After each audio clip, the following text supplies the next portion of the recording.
Amigos del Coliseo, qué gusto saludarlos en una emisión muy especial.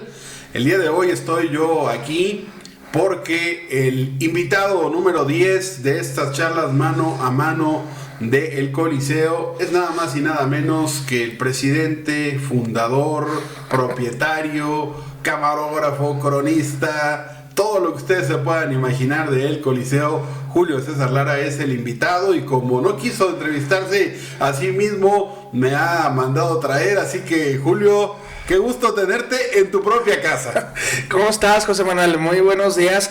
Sí, la verdad es que pues sí, es un capítulo especial que habíamos contemplado prácticamente desde el capítulo 2, en donde estuvimos platicando tú y yo, y me pareció una muy buena idea, digamos, como un obsequio que pueda tener el Coliseo acerca de lo que piensa esto. A lo mejor puede servir para verlo mucho tiempo después en retrospectiva y saber cómo inició esto, cómo sigue, cómo va a estar en aquel tiempo cuando ya lo veamos con más nostalgia. Y te faltó decir el principal chalán de Coliseo, que también sigo siendo yo. Es difícil, antes de entrar a detalle con lo que ha sido tu historia, tu vida en los medios de comunicación, es difícil emprender, arrancar una iniciativa como Coliseo y sacarla adelante. Sí, sí ha sido difícil.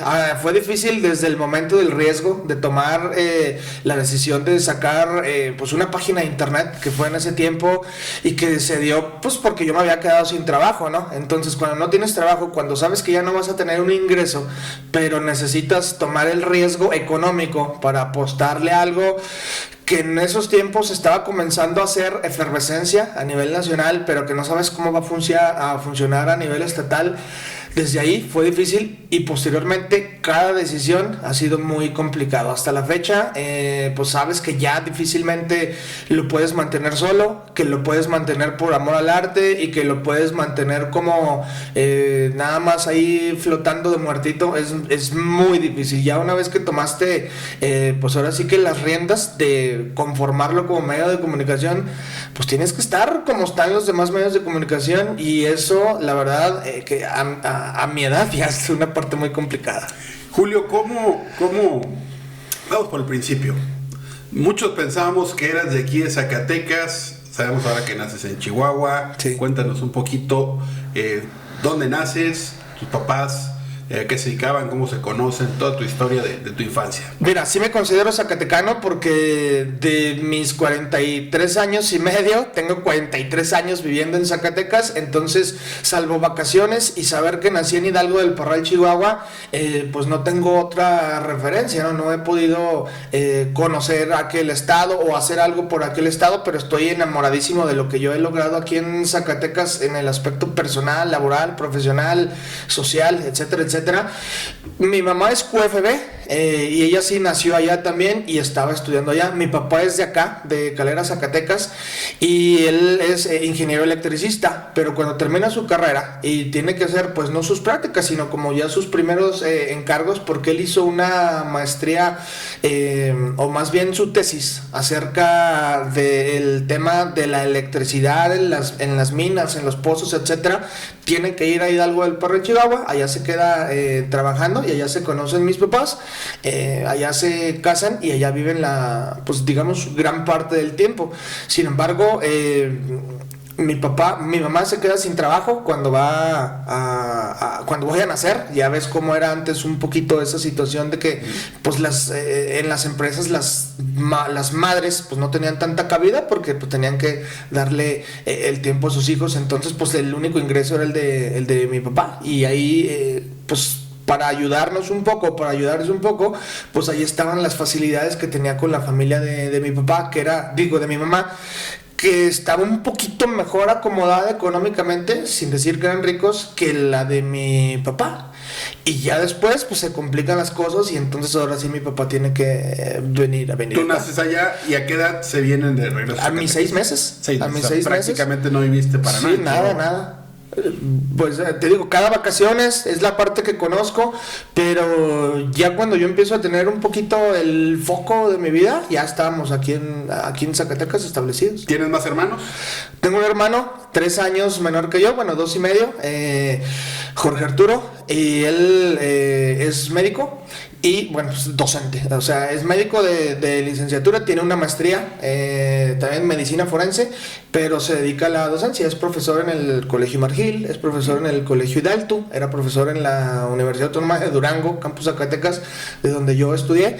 Ahorita, bueno, en algún momento él fue profesor de las tres, pero ahorita ya en la de Durango, pues ya, digamos que le dedicó más tiempo tanto al Margil, que es donde tiene más carga de horas, y al Hidalgo. Entonces vienen a vivir a Zacatecas. ¿Nunca regresaste, dices, a Chihuahua? Estuvimos a punto porque la situación económica de repente se tornaba complicada acá. Mi papá actualmente, bueno, de hecho este año ya como que se retira un poco de ese tema, ya se siente y se ve cansado a la agricultura. Entonces tú sabes que en la agricultura no hay un sueldo fijo, no hay vacaciones, no hay prestaciones, no hay tiempos, no hay horarios. Entonces en algunos momentos se pusieron complicadas las cosas y parecía que pues que corríamos con mi abuelito materno, pero pero de vacaciones sí llegaste a ir. Yo de vacaciones para allá, cada vacaciones de verano y cada vacaciones de diciembre, a veces vacaciones de Semana Santa, mientras yo no tenía compromisos laborales. Hasta donde fue mi vida estudiantil, no fallábamos a esas épocas, una semanita, a veces su semanita y media, yendo a Hidalgo del Parrechúa con mis abuelitos. Ok, entonces llegas a Zacatecas. ¿Cuál recuerdas tú que es tu primer contacto con el mundo del deporte? Con el mundo del deporte, ¿bueno o malo? ¿Bueno o malo? Bueno, como caiga. A mí me gustaba mucho el deporte desde pequeño. Mi mamá dice que yo me la pasaba pateando una pelota. Esa parte sí yo no la recuerdo. Porque yo, de lo que sí me acuerdo es que, bueno, de los primeros contactos a mí me gustaba correr, me gustaba estar en bici, me gustaba decir que de deporte, de todo. Pero sí recuerdo que cuando se originaban las Olimpiadas, en el kinder donde yo estaba, el Federico Froebel, yo le decía que me juntaran en todo, pero yo tengo asma. Entonces mi profesor de educación física le dice a mi mamá que lo conveniente pues no, que no es que yo practique deporte. Entonces a mí me hacían a un lado de los deportes de balón porque pues requieren más tiempo, ¿no? ¿En qué edades más o menos te pasó eso? No, pues te estoy hablando como el asma, soy asmático de nacimiento por herencia. Pero te lo detectan ¿en qué momento? ¿Casi desde nacido? Sí, yo esa parte sí, yo desde que tengo uso de razón íbamos anualmente a Torreón a que nos pusieran miles de vacunas en el brazo. Y obviamente cambios de clima, tener mascotas, humedad, polvo, muchas de esas cosas que pues con las que estamos acostumbrados a vivir me hacían mucho daño. Está controlada, es una enfermedad que ya no se va, pero se comenzó a controlar a partir de que yo me aferro a practicar deporte. ¿Tuviste algún incidente grave con el asma hasta ahora? Tuve uno muy fuerte, aproximadamente, ¿qué sería? Tenía yo creo que como 13 años. Yo acompañaba a mi papá en las vacaciones de verano al rancho para ayudarle en lo que yo pudiera, porque además mi papá me trataba como como uno de sus trabajadores, que decía, mira, si logras esto, pues te doy dinero, ¿no? Obviamente yo rindiendo menos que sus trabajadores. Exactamente, desde ahí yo ya emprendedor, queriendo hacer dinero, a mis ahorros y todo eso. Pero un día que lo acompaño y no traigo ¿cómo se llama? El atomizador, nos estamos pues ahí en el rancho, en el campo todo el tiempo, y yo empiezo a ver que tengo problemas para respirar, pero no le digo a mi papá. Entonces así se pasa toda la tarde. Vamos a una bodega donde ahí va, me parece que era, no sé si frijol o chile, lo que terminaba por poner en la bodega, y se suelta el polvo y empiezo a tener yo todavía más problemas para respirar. Pero después de eso a mi papá todavía le faltaba cumplir con otras cosas, no me acuerdo si era Calera o Fresnillo, o sea, no estábamos tan lejos. Pero ya cuando yo le empiezo a decir a mi papá que no tengo la opción de que ya estoy batallando para respirar, pero ya estoy batallando, ya nada más los que tenemos asma y respiramos sentimos un ruidito aquí. Seguramente no sé si te haya tocado coincidir con un asmático, que tú respiras y como si estuvieras chiflando por dentro, pero ya después yo sentía que era un problema pulmonar. Entonces ya las respiraciones, aunque estuvieran agitadas, yo ya no las podía hacer profundas. Cada vez yo sentía que se me estaba cerrando. Llegamos acá, me pongo el atomizador, pero es insuficiente, porque el atomizador lo que hace, a diferencia de una pastilla, rodilla es que es automático el efecto. Entonces rápidamente comienzas a tener otra vez el control de tu respiración, las haces profundas, te empiezas a tranquilizar porque es tan desesperante no poder respirar, pues imagínate cuando estás abajo del agua.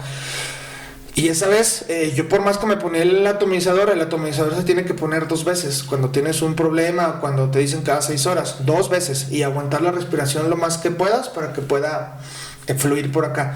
No funcionaba. Ya después me empiezo a controlar, pero duré como mes y medio con respiraciones muy cortas, que si yo la quería hacer profunda, me dolía aquí. O sea, batallé mucho como si tuviera el pecho oprimido durante mes y medio.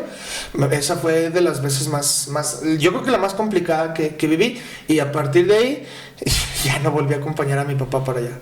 Bueno, y nos platicabas que jugaste fútbol. Sí. ¿Algún otro deporte? En realidad los he practicado casi todos. De hecho, el único con el que estuve lejos toda mi vida fue el básquetbol. El básquetbol es un deporte que no es que me desagradara, pero no sé por qué. Nunca estuve cerca del básquetbol, ni de verlo, ni de practicarlo. Yo fui muy chaparrito de pequeño. De hecho, a mí me decían, no juegues fútbol porque pues los chaparritos. Y ve Messi años después, ¿no? Me gustaba porterear y me decían, no, estás muy chaparrito, no porterías. Pero, por ejemplo, pues al atletismo, yo era muy rápido corriendo. De hecho, creo que pues a reserva de que ya hay dolencias por mi edad, todavía. Tochito lo practiqué en la prepa, lo practiqué en la universidad, lo practiqué ahora con Prensa FC, el béisbol lo practiqué en la preparatoria, voleibol lo practiqué en la universidad. De hecho, yo representé a mi universidad, en la de Durango, en los Interlobos como voleibolista, cuando el fútbol me hizo ahí ciertas travesuras. La natación, siempre me gustó la natación, no sé por ahí qué otros, los de deportes de raqueta, pues alguna vez intenté practicar tenis.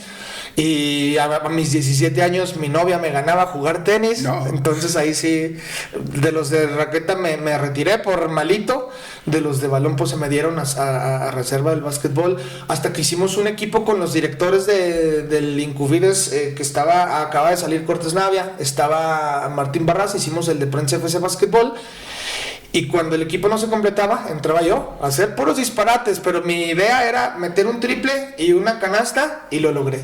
¿Pero no sentiste en algún momento que pudieras convertirte de lleno en alguno de estos deportes en una estrella? O sea, ¿soñabas tú con ser figura del deporte? Sí, porque yo intenté hasta el último ser futbolista profesional. Yo estuve 2 etapas en la Real Sociedad, una en la primera etapa de preparatoria. Sin embargo, pues ahí la verdad es que yo creo que yo no tenía la disciplina o el sueño muy fijo de ser futbolista, pero a partir del Mundial del 98, que es donde yo siento que sí puedo, o sea, a mí me empieza a gustar el fútbol desde el Mundial del 90. De no gustar, de odiarlo, a que me gustara, fue el Mundial del 90. Pero en el 98, yo ya a punto de salir de prepa, me vuelvo a meter en la Real Sociedad, más disciplinado, ya con aptitudes futbolísticas, me parece, más desarrolladas.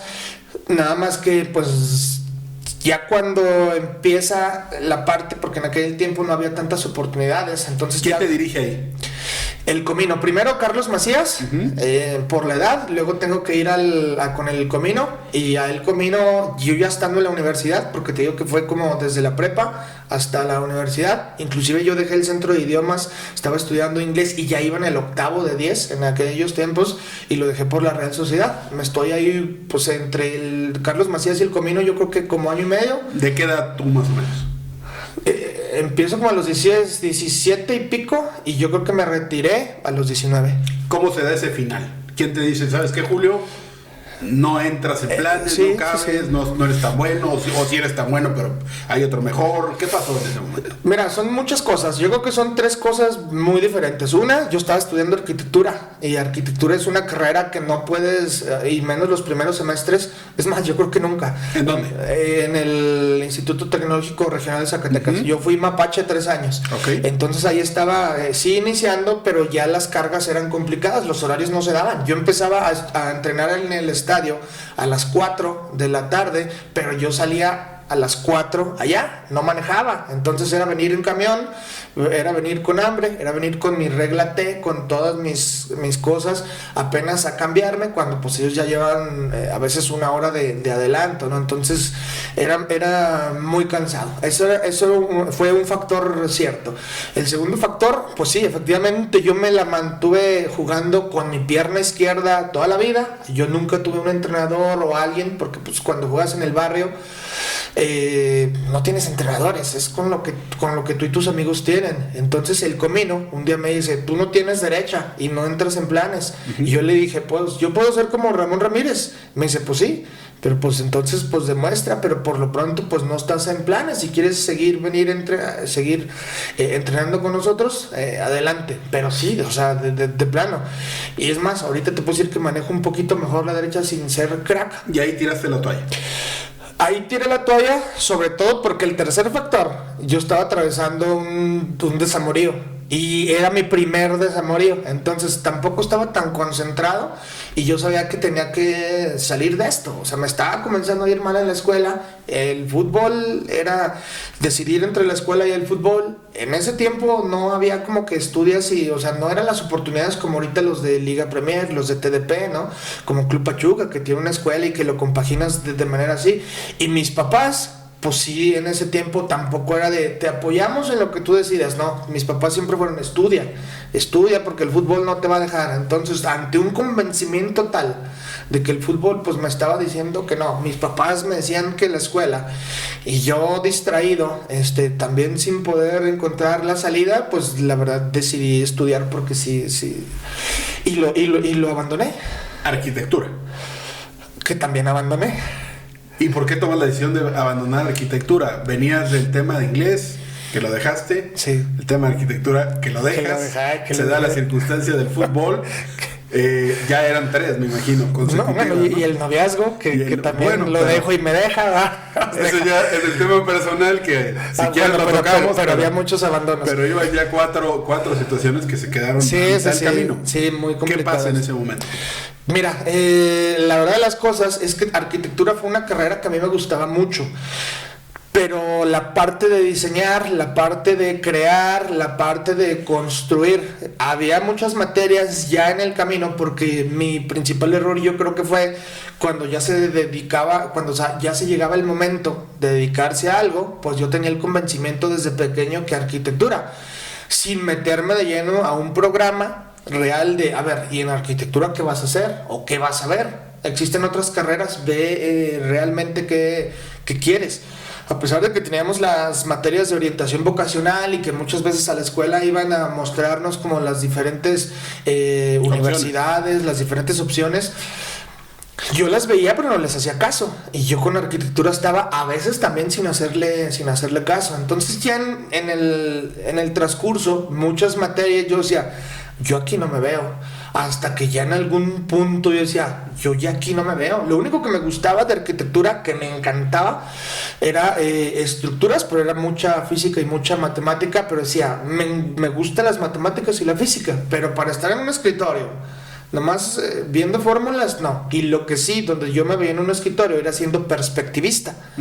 Pero se me hace que el perspectivista aquí en Zacatecas o aquí en México no es una persona que pueda salir nada más de eso. Me parece que un arquitecto, la perspectiva es parte de hacer los planos, generar estructuras y todo eso. Entonces, como apartado de siendo perspectivista, se me hace que yo no tenía como un campo de acción. ¿Te tardaste 3 años en darte cuenta que la arquitectura no era lo tuyo? No, me tardé un año.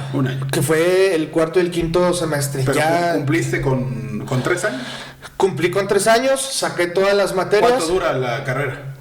Dura 5.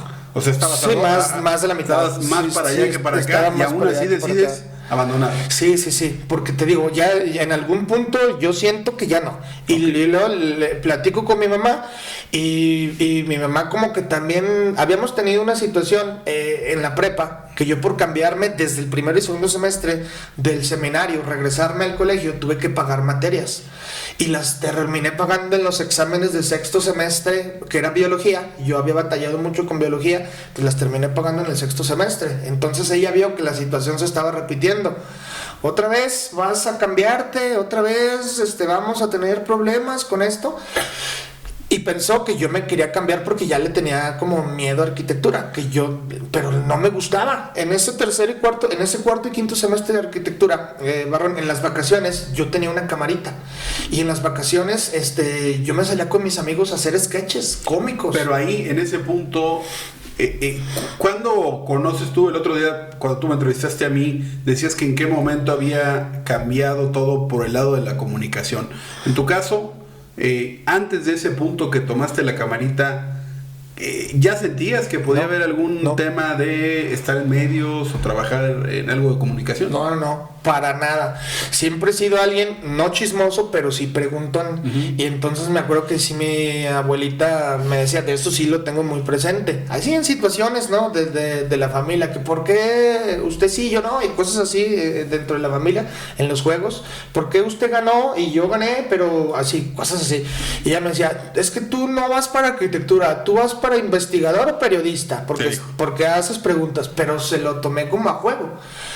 Ya después, y a mí no me gustaban los deportes, y yo te veía a ti, cuando estabas a las 10 de la mañana, pero te veía, porque me gustaba ver qué decías, y luego de ti me pasaba al programa de las 11 con con el Perro Bermúdez, y a las 12 cuando jugaban las Chivas el domingo a las 12. Para mí empezaba desde las 10, pero era recreativo. No te imaginabas estar formando parte de... No. ¿Y en qué momento sucede? Es más, yo terminé la carrera sin yo pensar que yo pudiera estar en periodismo deportivo. La carrera de periodismo. Ya la de comunicación. Bueno, pero ¿cómo llegas a ese punto de estudiar comunicación? Le digo a mi mamá que yo necesito que me empiece a llamar la atención los medios de comunicación, grabar el entretenimiento. Yo sentí que el entretenimiento era lo mío, que era la televisión, pero detrás de cámaras, aunque también siempre me ha gustado estar delante de cámaras. Entonces ahora sí, no cometo el error, veo que la de Durango tiene un plan de estudios de la carrera de comunicación, que ya tenía 3 años, y lo empiezo a ver y digo, esto, pues me gustaba del primero al 9º semestre. Entonces digo, me voy a cambiar. Mi mamá no me la creía y decía, pues estudia las dos, o estudia primero una y luego ya terminas y la otra, para que no te quedes tan desarmado. Y le dije, no, es que ya siento que en arquitectura estoy estudiando algo que no quiero. Siento que si le doy tiempo a estudiar comunicación voy a perder el tiempo en algo que no quiero y se me va a estar escapando algo que sí quiero. Entonces hago el cambio radical, me salgo de arquitectura, entro a comunicación.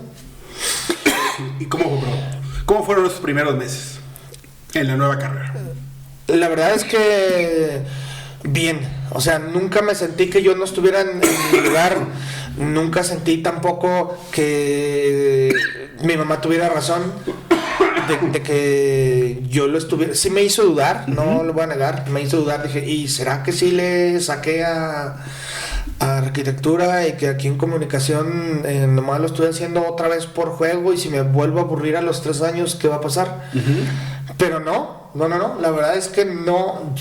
Yo descubrí muchas aptitudes que yo no sabía que tenía, como la redacción, como, bueno, ya después estar al frente de una cámara, como ser un líder de opinión, porque yo generalmente pues soy capitán en mis equipos de fútbol. Eso pues a veces te dice algo, ¿no? Pero ya lo descubres cuando dices, pues sí, porque lo que yo digo permea en muchas de las personas que ven Coliseo, pero cuando no estabas en comunicación, yo no descubría que yo traía aptitudes como para que la gente me siguiera o para que para que yo fuera un referente para ellos. ¿Y cómo te veías al terminarla? Dices que detrás de cámaras. O sea, cuando tú decides entrar a comunicación, si cerrabas los ojos y pensabas lo que iba a pasar contigo terminando la carrera, ¿qué te imaginabas que iba a ser de ese Julio César Lara? Un Adal Ramones 2. O sea, tú ibas por el lado de la comedia. Yo iba no por el lado de la comedia, por el lado del entretenimiento. A lo mejor con comedia, pudiera ser sin comedia, pero por el lado del entretenimiento, porque era lo que me gustaba. Yo venía a hacer sketches con mis amigos, planeábamos, musicalizábamos y luego hasta los mismos bloopers, la edición, toda esa parte me gustaba mucho, siempre me gustó mucho. Yo no me veía, sí sabía que me gustaban los deportes y durante toda la carrera yo hacía mis trabajos tráenos una nota o un ensayo de algo. Yo lo hacía de deportes. Cuando hacíamos sketches, sí hacíamos cómicos, porque había un amigo mío con el que me juntaba, que a él le gustaba mucho la comicidad y a mí me gustaba el deporte. Entonces, pues a veces era uno y uno, o a veces lo alternábamos. ¿Y quiénes fueron tus compañeros de generación? ¿Se dedicaron a lo mismo? Es decir, ¿hay gente del medio que estuvo contigo, que fueron de tu generación, o no? Por aquí quedan algunos. Bueno, Tony Rodríguez, seguramente lo conoces. Sí. Él estuvo conmigo, fue de mi generación, totalmente en la parte social. ¿Quién más estuvo conmigo? Pepe Flores, también igual. Él cómplice mucho de Pepe en los programas y en el emprendimiento que hicieron y que llegaron a destacar. En el deporte, la verdad es que, han pasado 25 generaciones de la Universidad Autónoma de Durango y sigo siendo, eso lo estaba analizando el otro día, sigo siendo el único, en 25 generaciones de comunicación, sigo siendo el único que se dedica a deportes. Entonces mis compañeros pues, se fueron por otro lado. Farid Alejo era alguien que le gustaba el hip hop y el baile del hip hop, ¿cómo se llama? El breakdance. Y yo pensé que él pudiera dedicarse a esto porque teníamos un programa no me acuerdo cómo se llamaba antes, pero lo que ahorita donde están las instalaciones de Megacable, ahí teníamos un programa, ahí empezamos en lo social, pero sacábamos partes deportivas, ¿no? Pues él se hizo también docente. Su hijo ahorita es un triatleta, es mundialista, acaba de ir al mundial en Andalucía hace algunos meses. Él sí se está yendo por ese rumbo. ¿Quién más? No, pues hasta ahí. Sí. Y Julio... Quique Cordero, ¿lo conoces? Cordero, claro, Enrique Cordero, él sí, él era de mis mejores amigos. Y de tu generación también. Y de mi generación. Marcel Espino, que ahorita está en la imagen en Fresnillo, sí, ellos dos, sí. ¿Cómo pasas al tema de...? Porque quiero entender que terminas la carrera y no, hasta ese punto habías hecho tus prácticas, habías hecho algunas cosas, pero no habías estado todavía realmente laborando en algún medio. ¿Cómo es tu primera experiencia ya laboral? Terminas la carrera y ¿qué pasa? Mira, te contextualizo que mis prácticas las hice ni siquiera en el entretenimiento, las hice en música. Yo en Estéreo Ser hice mis prácticas y ahí tenía un programa que se llama El Cuadrilátero y era musical. Entonces ya tenía una opción más. Y me voy a Televisa Radio a hacer mis prácticas. Ahora, ese programa del Cuadrilátero, ¿ahí qué hacías? ¿Presentabas canciones? Presentamos como las batallas musicales, pero hacíamos contenido. ¿Una contra otra canciones o cómo era el formato? Sí, no, y fíjate, ese formato a mí se me hacía muy chido. En aquellos tiempos poníamos el rock contra el pop y entonces agarrábamos ciertos artistas del rock, ciertos del pop y los poníamos a que la gente votara. ¿En qué estación? En Estéreo Ser. Pero en la 83.0. Ok. Sí. Que era AM en ese momento. Que era, sí. Que metieron una etapa de programación juvenil. Sí, ahí entraste tú. Ahí entré yo. Ok. Sí. Y es que ahí, ese programa, el Cuadrilátero, ya lo teníamos en este programa que te digo de donde era antes Megacable, nomás que ahorita no me acuerdo cómo se llamaba antes. Y de ahí lo pasamos Telemedia, a Telemedia, exactamente. Entonces lo tuvimos en ambos formatos, solo que en la radio era meramente musical y cuando pasa a televisión ya le metimos contenidos con cápsulas de ahora vete a jugar futbolito con la gente y hacíamos eso. ¿Y por qué terminaste ese programa?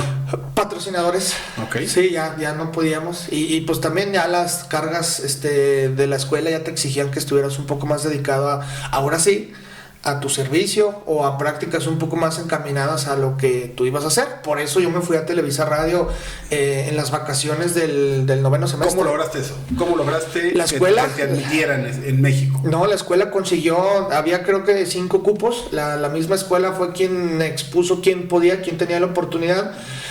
Nos candidateamos varios. Y la verdad es que pues yo sí, bueno, a final de cuentas creo que las tres personas que yo conocía nos quedamos. Ya desconozco los demás qué argumentos, pero pues la verdad es que yo disfruté tanto mi carrera que sí tenía buenas calificaciones, ¿no? Entonces, pues la neta, yo estaba seguro que a mí sí me iban a poner como palomita, váyase para allá. Y me tocó irme para allá. Ya no elegí yo a dónde irme. A mí me mandaron a Televisa Radio en ¿cómo se llama?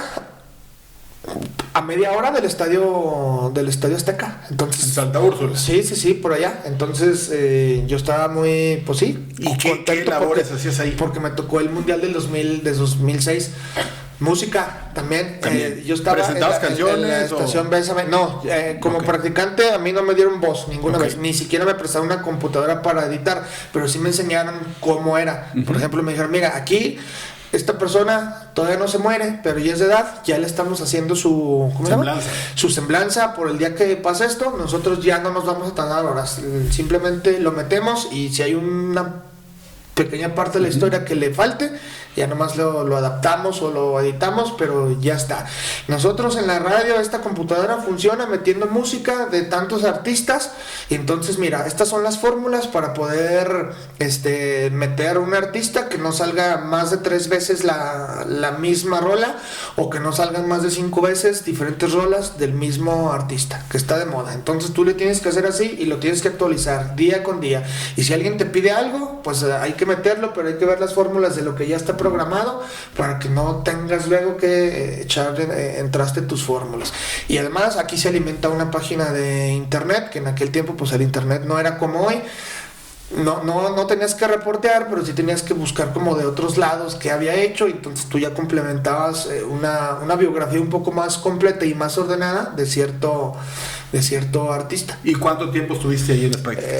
2 meses y medio. 2 meses y medio. Sí. ¿Y qué impresión te quedó, Julio? Me gustó mucho. Sí, el tema de la radio era algo que yo tenía pendiente, sin embargo fue con lo que menos tuve comunicación en la carrera, porque pues mis clases de radio, tengo que decirlo, y ayer lo platicaba, mis profesores, ahorita los voy a omitir porque además uno ahorita está malo de salud, se dedicaban nada más a reclutar gente que les sirviera para sus programas de radio. Y a nosotros como alumnos nos abandonaron, nos decían, ahí muévale, nos vemos en la tarde, ahí les dejo la computadora, ahí muévale, ahí edítense. Nos tuvimos que enseñar a editar, nos tuvimos que hacer spots, que hacer contenidos, que hacer, pues en aquel tiempo la palabra podcast era como, ¿qué es eso? Entonces no lo entendíamos. Y básicamente pues a la deriva 1 año de radio, ¿no? Entonces yo me había quedado con la espinita de la radio. Me voy allá a hacer esta parte de radio, pero también veo cómo los locutores, mira, mi jefe era Heriberto Vázquez, el que fue la voz oficial del Estadio Azul. Él era el encargado de la estación Bésame ahí en esta radio de música romántica. ¿Te aprendiste todas las de Luis Miguel, Alejandro Fernández, Pimpinela? Y de más atrás, los pasteles verdes, Los Ángeles, o sea, yo sabía que existían Los Ángeles Azules, pero yo no sabía que existían Los Ángeles Negros.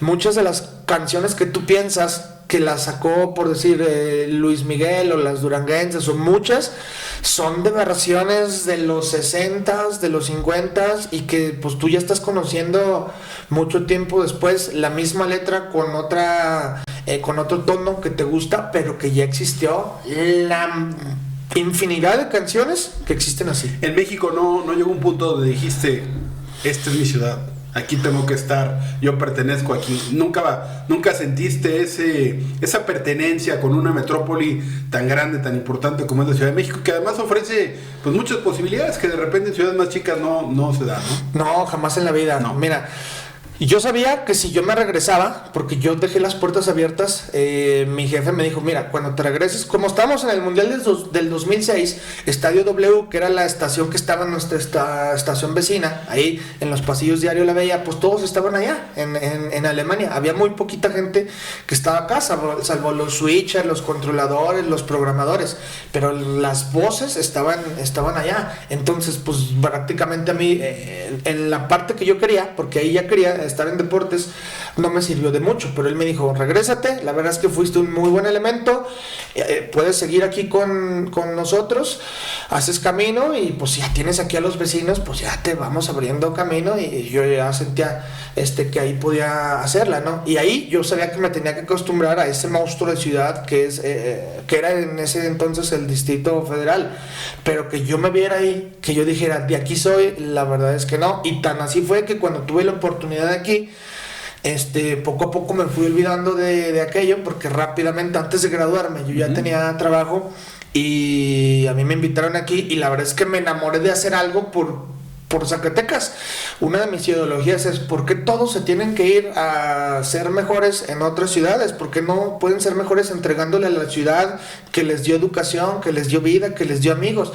Y en esa parte es cuando yo dije, yo sí me veo haciendo cosas por Zacatecas, porque pues si todos se quieren ir, ¿quién va a hacer algo por Zacatecas? Pues alguien que se quiera quedar. Y yo sí, ya después me convencí mucho de hacer algo aquí. Dices que ya en ese punto donde hacías tus prácticas, ya tu mente estaba puesta en el tema deportivo, pero un poco antes querías ser el Adal Ramones 2.0. Sí. ¿En qué momento pasas de Adal Ramones a quererte dedicar al mundo del deporte? Estando allá, cuando yo veía cómo se podían hacer las cosas, que yo podía comentar, que yo sabía mucho de mundiales, que yo sabía mucho de fútbol mexicano, yo sentía que yo podía ser un líder de opinión y que yo sabía hacer muchas cosas. Mucha gente no sabe que a lo mejor José Ramón Fernández pues sabe comentar, pero si sabe escribir, pero si tú le dices edita algo o métete a redes sociales, no le vas a ver. Bueno, en aquel tiempo no había redes sociales, pero ahorita siento que le puedo hacer a todo, ¿no? A lo mejor demasiado tarde, pero que le sea todo. Entonces yo en aquel tiempo decía, salvo la fotografía, que no se me daba, y ahorita pues ahí más o menos la fotografía me daba un pavor, pero yo sabía que sabía hacer de todo, estaba consciente de eso. Yo dije, puedo ser un chingonazo aquí. Y sí, o sea, así me enamoré. Así como en el Mundial del 90 pasé de odiar el fútbol a que me enamorara así de rápido, así pasó, que de Adal Ramones, y yo ya me veía como José Ramón Fernández. Y vuelves a Zacatecas, regresas después de esas prácticas, ya con tu idea clara, me imagino te gradúas, ¿y qué pasa después? Me invitan un día, 3 días después de que las Chivas ganaran el campeonato del 2006. Estaba un miércoles yo muy a gusto esperando mi graduación y se abre en el Sol de Zacatecas una vacante para deportes. ¿Que estaban ahí en ese tiempo en el Sol? Estaba Raúl García, era el de deportes. ¿El profesor Ordaz? Estaba el profe Ordaz. ¿Y el director era? Gerardo de Ávila. Ya Gerardo de Ávila. Sí, ya era él, sí. Entonces me dicen, vete a entrevista el día de mañana. Más bien me parece que me invitan el martes y el miércoles voy a la entrevista. Me invitó a alguien que no era mi mejor amigo, me invitó a alguien que yo conocía y que tú pudieras decir, hay recelo ahí en la escuela, como que no se llevan tan bien, pero él sabía que yo era pues un buen recomendado para él. Decían deportes, es lo que te digo, deportes, Julio César Lara. O sea, todavía hasta la fecha la gente me vincula, ve mi nombre. ¿Con que no te llevabas bien era con Raúl? No, yo me llevaba bien con Fernando Buendía, que era el editor de sociales en ese tiempo. Entonces él se entera que se va a abrir la vacante de deportes. ¿Surge la vacante o tú sustituyes a alguien? ¿A César? En ese momento, no, César ya se había ido. Yo no conocía a César. Raúl García se iba a cambiar. Todavía iba a seguir. Se iba a cambiar, me parece que primero a cultura. Creo que a cultura y luego ya información general. Pero él me ayudó como un mes. Él y el profe Ordaz, pero Raúl García todavía siendo el de deportes me ayudó como un mes. O sea, no llegué yo y él se fue, sino previendo el cambio, el Sol de Zacatecas dijo, traigan a alguien para capacitarlo, ¿no? Llegas de reportero. Llego de reportero. Sin ninguna experiencia previa. Sin ninguna experiencia. ¿Y qué pasó ahí? Empecé a sentir lo que realmente era, pues ahora sí, escribir, reportear, la redacción. Que tiene su dinámica. Que yo era muy bueno, pero también yo no conocía el deporte zacatecano. Y yo, o sea, cuando yo hice la entrevista, yo fui muy chingón diciendo, mira, yo sé toda la historia de los últimos campeonatos de Chivas, del Cruz Azul, de fútbol o de deporte nacional e internacional, porque pues en ese tiempo sí yo tenía el tiempo de ver el básquetbol, de ver el fútbol americano, de ver la Serie Mundial, de ver todos los deportes, de ver los Juegos Olímpicos. Yo sabía mucho de eso, pero ya cuando me dicen, aquí no escribimos de eso, aquí escribimos de que el M. Flores se enfrentó a Gordita San Pancho y así. Entonces dije, pues va, lento, porque los deportes son lo que me gusta. No le saqué, sabiendo que yo no tenía experiencia, no le saqué, porque dije, a ver, pues si este es mi mero mole, ¿Cuándo chingados les voy a decir que sí? ¿Pero te gustó? No, me encantó. Sí. Yo no sabía que me gustaba redactar o escribir. Yo sabía que tenía cualidades porque yo veía que cuando en nuestra materia de redacción a mí se me daba y se me facilitaba, pero sobradísimo. Pero yo no sabía que me gustaba escribir hasta que comencé a escribir y dije, no manches, ¿cómo descubres cosas o cómo las cosas te descubren? Uh-huh. Sí. ¿Y estás en El Sol como reportero cuánto tiempo? 3 años y medio. ¿En ese lapso se da B15 o después de? No, se da al año. De hecho, a lo mejor poquito menos. Yo como a los 6 meses me empiezo a juntar con Alfredo Jiménez. Uh-huh. Empezamos ahí jugando fútbol. ¿Tú lo conocías de antes? No, también lo conocí. ¿En qué momento lo conoces, Alfredo? Lo conozco un día que voy a entrevistar a los de TDP, bueno, uh-huh, a los de tercera división, en ese tiempo no, y estaba el profe Jaime Mora. Uh-huh. Entonces empiezo a hacerle una entrevista al profe. Me habían encargado que yo le hiciera al equipo de tercera división profesional en ese tiempo, que estaba Esteban Vega, que estaba el Chero, que estaba no me acuerdo, bueno, ahorita no me acuerdo quién más, Meño Villarreal, que les hiciera como una ficha técnica de cada jugador, cuál es su equipo favorito, cuál cree que es su mayor fortaleza, su mayor debilidad, su edad, cosas así.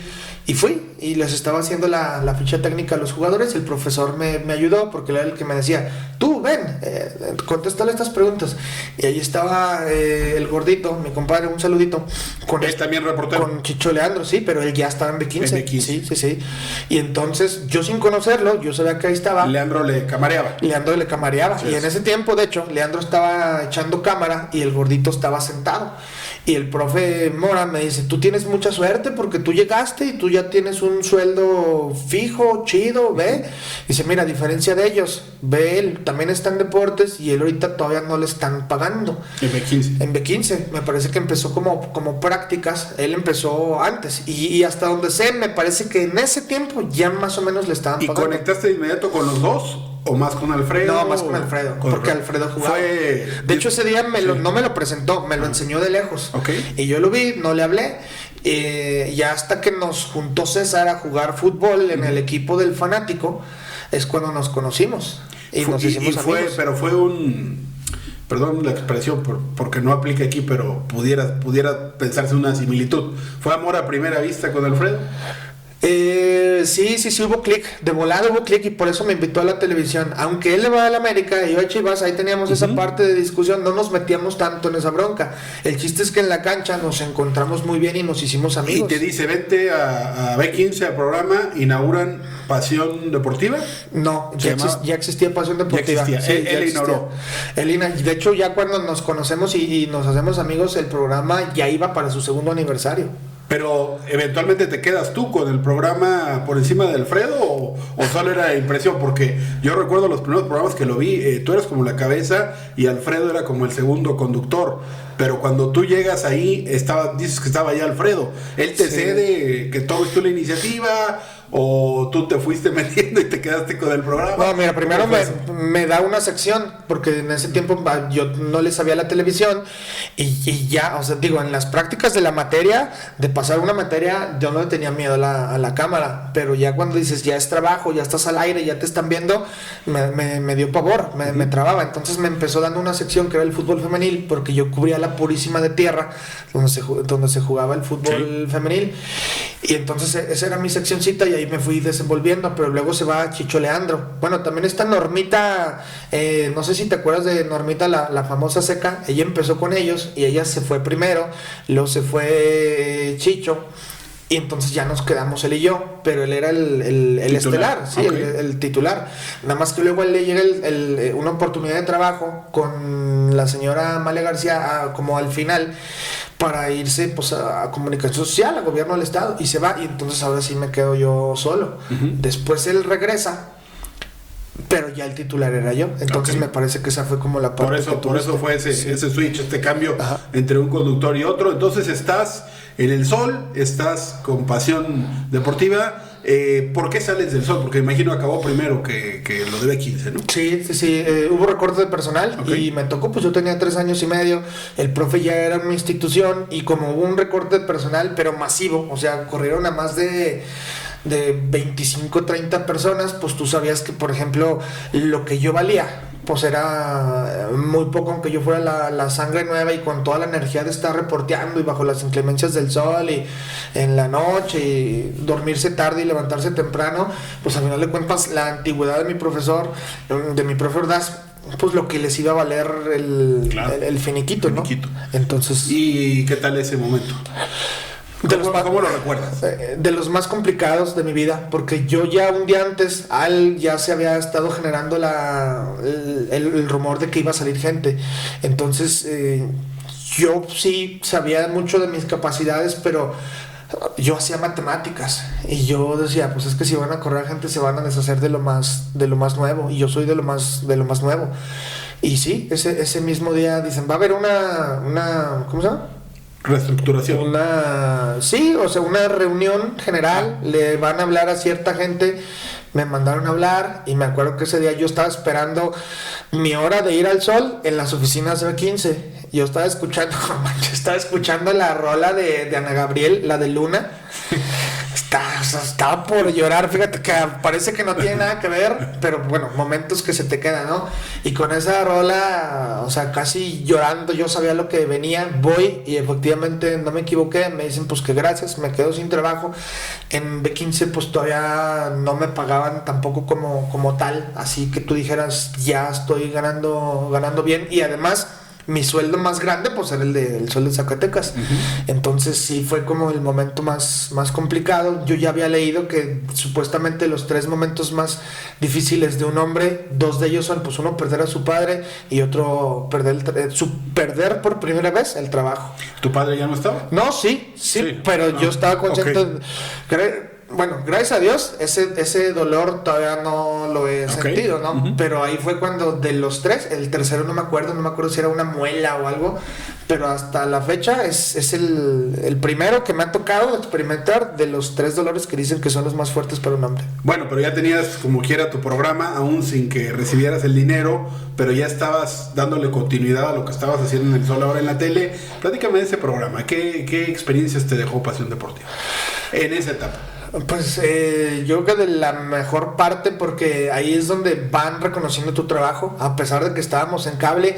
Cuando tú vas a la cancha a cubrir, a hacer una entrevista, a sacar fotos, a sacar video, y que la gente te reconozca, que la gente confíe en ti, que diga, oye, yo ayer lo vi, usted es el de ¿sabe qué? Y así, eso te da mucha satisfacción, por lo menos de saber que vas hacia adelante, ¿no? Que estás dejando una huella, que estás desarrollando aptitudes, porque te digo, yo ya en deportes, pues yo le tenía mucho miedo a la cámara al principio, pero ya después me fui desenvolviendo, y además pues yo en esa etapa yo ya escribía. Entonces, bueno, o sea, sí, por lo del Sol de Zacatecas, ¿no? Pero yo ya me metí al internet, o sea, yo ya desarrollaba muchas cosas que yo sentía que, o sea, que ya perder un trabajo no me iba a costar tanto. Digo, me ha costado mucho, porque a mí me ha tocado perder el trabajo sí varias veces, y cada vez te nublas y piensas y dudas de ti mismo. Pero yo creo que Pasión Deportiva sí fue como un punto de inflexión. ¿Y de Pasión Deportiva siguió el Fanático? De Pasión Deportiva, no, es que en algún momento fue Pasión Deportiva, el Fanático. Y el Sol de Zacatecas. O sea, en algún momento yo con seudónimo escribía para el Fanático y para el Sol de Zacatecas. Porque el Fanático también fue algo diferente, algo innovador, un periódico deportivo en Zacatecas, algo que especializadamente no se había hecho.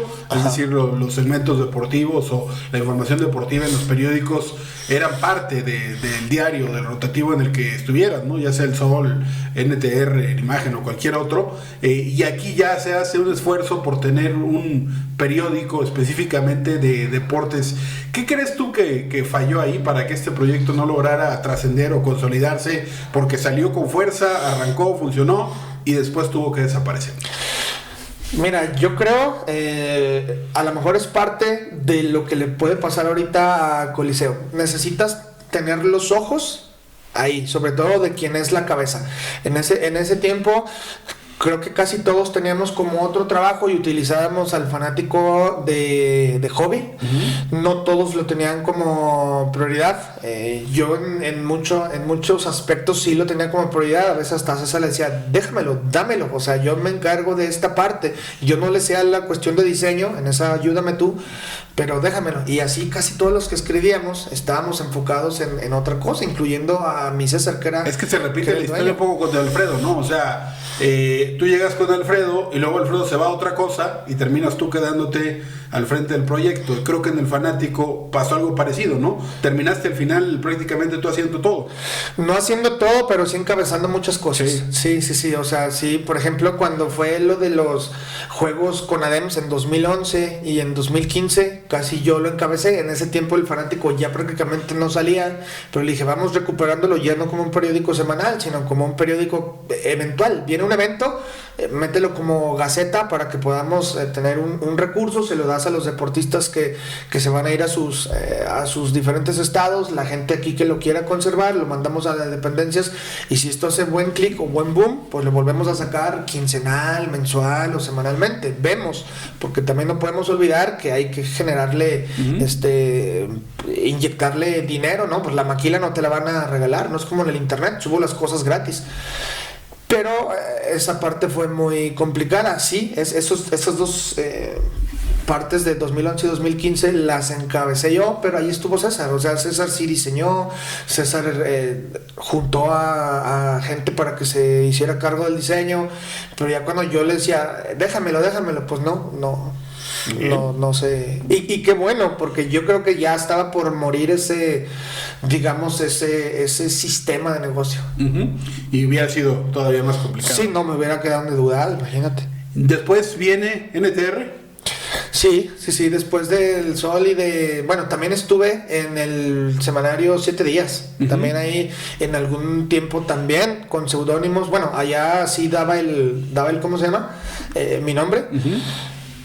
Pero también ahí duré pues terminó en 2017, no manches, ahí duré buen tiempo. Ya, ¿ahí qué pasó? No. Porque se dicen muchos ahí terminó. Muchas situaciones sobre el periódico terminó, también el periódico... Pues, ¿era difícil el lugar? Sí, era... nuestro jefe, Mauricio González, era algo complicado. Yo siempre me la llevé bien en esa parte, pero también él tenía sus otros negocios, maquilas, etcétera. Entonces ya no le estaba dedicando tanto tiempo, las ventas no estaban dando tanto, el formato semanario, pues como en el Fanático, no estaba funcionando, no estaba generando y terminó por desaparecer y pues ahí nos fuimos casi toda la nómina. Y bien, entonces ahora sí NTR, ¿cómo llegas ahí? NTR porque se va a ir, se va a ir, y ahí renuncia y me invita Hugo. Para esto yo me salí de B15 porque yo ya necesitaba esto de las transmisiones. Yo ya había comprado un broadcaster y le había invertido mucho en cámaras, en cables y en cosas así para que pudiéramos ofrecer el servicio de transmisión. Entonces decido hacerme a un lado porque además estaba estudiando y por terminar mi maestría y entonces digo, no quiero que me quiten tanto tiempo, ¿no? Y sin embargo, también luego ahí, en ese 2013, es cuando viene Olimpiada Regional, que también utilizamos al Fanático como Gaceta. Entonces, de repente, cuando se va a ir, Hugo me dice, vente, güey, porque necesito a alguien que se ponga las pilas y todo eso. Y fue bien complicado decirle que sí, porque yo tenía todo esto. O sea, y sobre todo la maestría, estamos en la materia de animación 3D, que era por lo que yo había estudiado en la maestría y que se me estaba complicando mucho, porque yo no tenía el programa y pues animar 3D era un pedo. Le digo que sí a regañadientes, pero pues ya me quedé ahí. Nos pusimos de acuerdo, le dije, nada más dame chance de terminar la maestría, de sacar esto, y luego ya me meto de lleno. Y estuvimos ahí, pero bajo seudónimo, porque yo seguía en 7 días, o sea, no me salí yo de 7 días. Entonces yo nunca di mi nombre, aunque todos saben que ahí estuve en NTR, nunca di mi nombre. NTR me dio permiso de hacer eso. Y luego ya, pues a mí no me gustó que a mí me quisieron utilizar para correr a Hugo. Yo presenté un proyecto para yo quedarme al frente de la sección de deportes. Se lo dije a Hugo, fuimos muy claros, le dije, mira, este sería el proyecto. Y dijo, bueno, va a ser competencia leal, pero ya cuando me quisieron utilizar para correrlo a él, para meterle el pie, les dije, no, ¿saben qué? Yo a mis amigos no los voy a traicionar. Y la verdad de las cosas ¿Te es ofrecieron que su puesto? ¿O a qué te refieres con que me ofrecieron su puesto después de... Sí, porque a mí me dijeron, ¿sabes qué? Cuando yo presenté el proyecto, me dijeron, aquí Hugo va a ser el perrón por temas de antigüedad. Y pues así, ¿aceptas o no? Y yo, pues sí, vamos, órale, no hay bronca. Yo le estaba haciendo el paro a Hugo, yo no necesitaba estar en el TR, yo le estaba haciendo el paro a Hugo porque yo sabía que independientemente de la lana, yo necesitaba tiempo, y tiempo era lo que no tenía y tiempo era lo que me iba a quitar, estar en el TR. Pero ya cuando pasó la maestría, cuando pasé la maestría, cuando pasó Olimpiada Regional, yo ya tenía todo el tiempo del mundo. Y de hecho yo me salí, en mayo les digo que yo ya renuncio, pero nos íbamos a ir a los primeros juegos de periodistas deportivos en Colombia. Entonces me dicen, aguántanos a eso y hasta te ayudamos, te los pagamos. Absorbieron una buena parte les aguanté pues hasta el mes para poderlos proveer de información, porque entiendo que pues era un hecho histórico. Íbamos a ir Huitardo y yo, los dos de NTR, entonces pues ellos necesitaban un poco sentir que eran parte de la experiencia.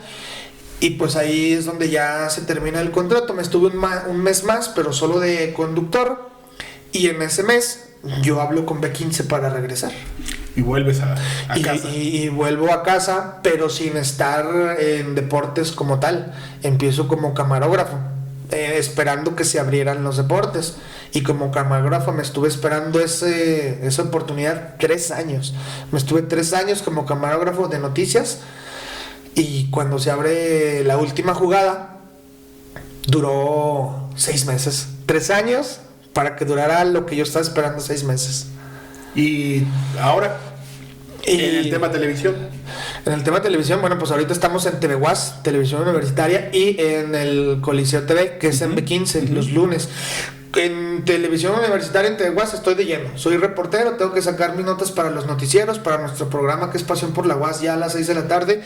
Pero en el Coliseo estoy los lunes, es colaboración. Ahí obviamente no soy parte de la nómina. Estamos buscando a ver si se puede generar la oportunidad.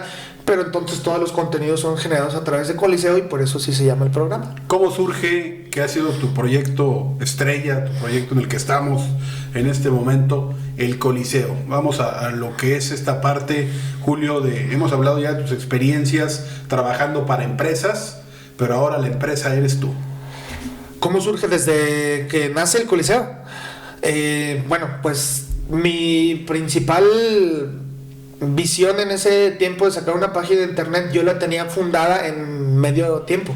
La página de internet a nivel nacional, que en ese tiempo me gustaba mucho cómo tenía el flujo de su página, la información que generaba, el crecimiento que yo le veía, y yo quería hacer tal cual. Yo hasta me puse en contacto con los de medio tiempo a ver si yo podía hacer como su franquicia. Me dejaron en visto y después me pasaron una lista de costos por si yo quería usar sus plantillas, costos que jamás en la vida yo iba a alcanzar. Entonces dije, no, vamos emprendiendo por nuestra parte. Y pues ya sacamos el Coliseo con una serie de nombres que yo no quería que se me vinculara a ningún deporte.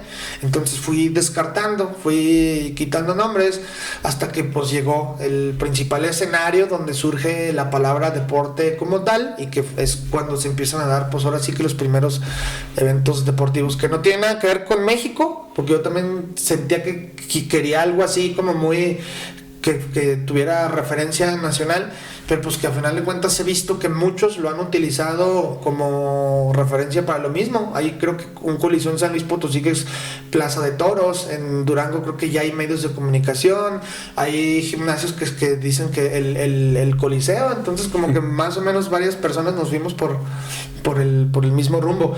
Empezó como una página de internet.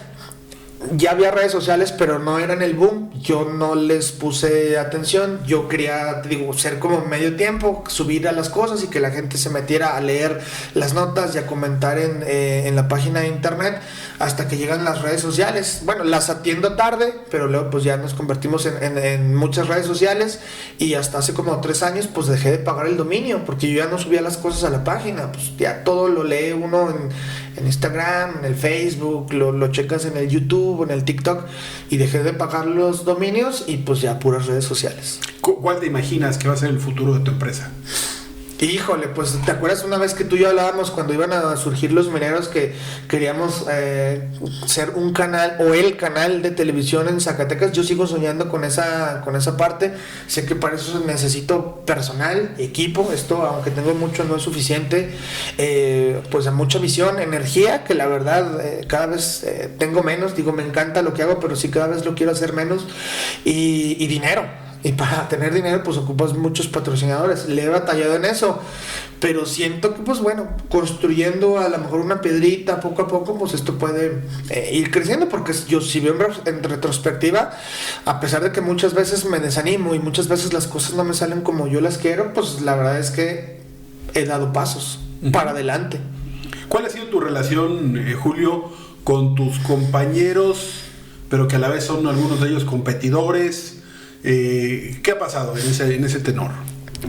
A ver, porque pues hay varios, ¿no? Varios, sí, ha habido varios. Y has estado en diferentes etapas y empresas.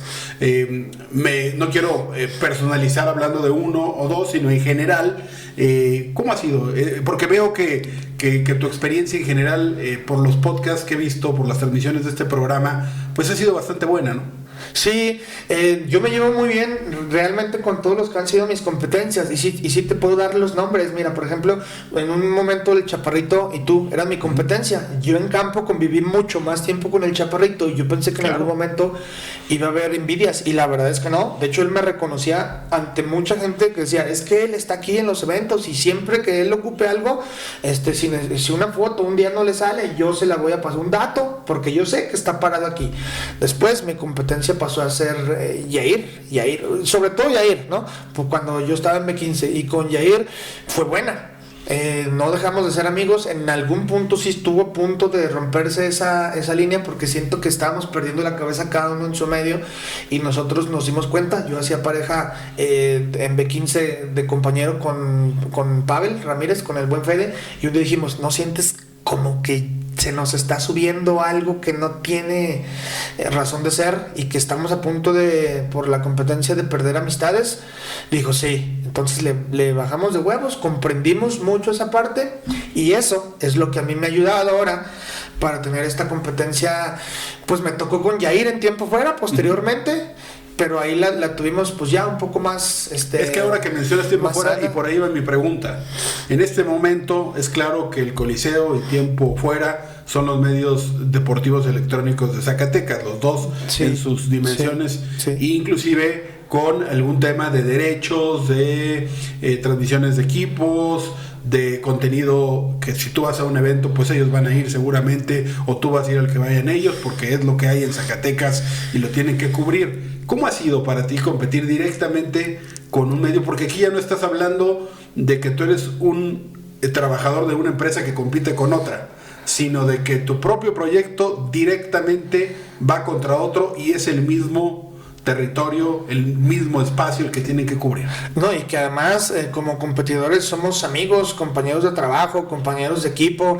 Si ha sido difícil, no creas que tampoco es fácil. De entrada, en algún punto si tienes que hacer a un lado la amistad, y eso a mí me ha costado asimilarlo, ¿no? Porque mucho tiempo yo sí puse por delante la amistad pensando que pues podíamos caminar juntos y así, pero cada quien en sus intereses se ha ido por unos lados. Y sí hemos tenido broncas. Yo creo que ahorita ya el segmento de cada quien y lo que tiene cada quien está un poco asentado, pero sí hemos tenido broncas. Yo tuve una bronca con Raúl ahora en febrero, marzo. Lo hablamos claro. Le dije, oye, siento como que te estás metiendo en terrenos donde estoy yo y a mí, yo siento que dentro de mi ideología, pues si yo ya estoy aquí, pues tú puedes tener, o sea, el campo del deporte no se mueve para otros lados, o sea, hay para todos, hay muchos deportes, todos quieren transmisión, entonces pues si yo estoy aquí, tú puedes irte para allá. Pero la ideología de él es que si yo tengo un sistema de negocio en donde yo puedo estar aquí también, pues yo voy a estar aquí también. Entonces le dije, bueno, pues vámonos poniendo claros para por lo menos saber y saber que entonces yo también puedo hacer eso, ¿no? Entonces sí nos faltó comunicación, sobre todo hace algunos años, porque en ese tiempo, eso sí lo tengo que decir, quien generó también como ciertos celos más allá de ciertas partes que pudiéramos decir, no sé si tiempo fuera coincida en que a lo mejor yo le he sido desleal a ellos en algún punto de sus vidas. Yo siento que a mi tiempo fuera sí me fue desleal en algún tiempo, encabezado por mi estimado Iván Villanueva, que yo lo estimo mucho, pero que fue alguien que siento que no me fue leal y que pues planteó un proyecto con Raúl. Raúl en algún punto tampoco me dijo las cosas como debían ser, porque él transmitía aquí con nosotros y de repente se van a un mercado con el que yo ya tenía negociación. Entonces pues ahí sí se rompió algo, digamos, en cuanto a amistad y todo. Yo creo que sigo siendo amigo de los dos, sobre todo de Raúl. Iván Villanueva siempre ha sido un poco más rejego a hacer amistades por la diferencia de edad. Y nos estuvimos cada quien por su lado y siento que sí hubo muchas diferencias que los dos nos hicimos sentir. Yo traía la experiencia de que no se perdieran amistades, de no perder la cabeza, de no perder el piso. Pero cuando yo empecé a ver que tiempo fuera decía cosas, publicaba cosas o me llegaban rumores, bueno, no sé si fueran rumores porque muchas cosas sí pudieron ser ciertas, de ciertas situaciones donde se quería meter en mis patrocinadores o en mis negociaciones o hablar mal de mí, yo respondía, no las generaba yo primero. Entonces eso hizo que luego también ellos pensaran que el primer ataque lo estaba dando yo y se generó una división que nos tuvo mucho tiempo muy tensos. O sea, pasabas por donde estaban ellos transmitiendo y era bien incómodo y ellos decían que pasar por aquí era bien incómodo, pero pasó el tiempo y ya te digo, pues yo soy mucho guas, él es mucho mineros y así, él es mucho básquet, yo soy pues ahora sí demasiado fútbol, soy mucho guas más ahora que estoy en TV Guas. Entonces ya hay mucha cordialidad porque ya ellos, por ejemplo, me han ayudado a que muchos de sus conductores me ayudan a narrar partidos, sobre todo de básquet, o si no me completo, yo les he prestado equipo en varias ocasiones y así, o sea, ya colaboramos, ya volvemos a tener aguas calmadas. Sin embargo, si ya, por ejemplo, ya platicar de trabajo, ya tratamos de que no, porque pues son como estrategias y pues somos competencia directa y competencia fuerte. Con lo digital cada vez más fuerte sobre lo tradicional, ¿cómo te imaginas tú el futuro de los medios de comunicación o de las empresas de comunicación en Zacatecas, tomando en cuenta pues que tienes un equipo de liga de expansión que hasta ahí llega? Y el caso del básquet es algunos meses al año. Lo demás, deporte amateur, digamos. ¿Le ves futuro a esto, Julio? ¿A esto de las redes sociales? En el deporte de Zacatecas. Sí, pero le veo un límite. Me parece, lo platicamos, de hecho, en algunos podcasts tú y yo, en el podcast tú y yo, pero en otras reuniones. Y yo decía, no, le apuesto acá, pero sí le veo un límite. O sea, salvo que todavía algunas cosas se te pueden hacer virales aquí en Zacatecas. La verdad de las cosas es que ya cuando ves estos contenidos que de repente alguna chispa tienen por hablar de algo nacional, terminan explotando y poniéndote en el ojo del huracán o en el ojo de los demás. Sí siento que puede funcionar, pero con un límite. O sea, si hay una pared que no te va a dejar trascender. Y pues los medios por ejemplo, aquí pongo de ejemplo a Tiempo Fuera, ellos han sabido ver esa barrera, ellos le han dado mucho al deporte nacional, al internacional, y han podido adelantarse en esa parte. Yo no me he decidido por falta de tiempo, por muchas cosas, pero tengo un tiempo, o sea, no me he decidido a hacerlo, pero sé que necesito hacerlo.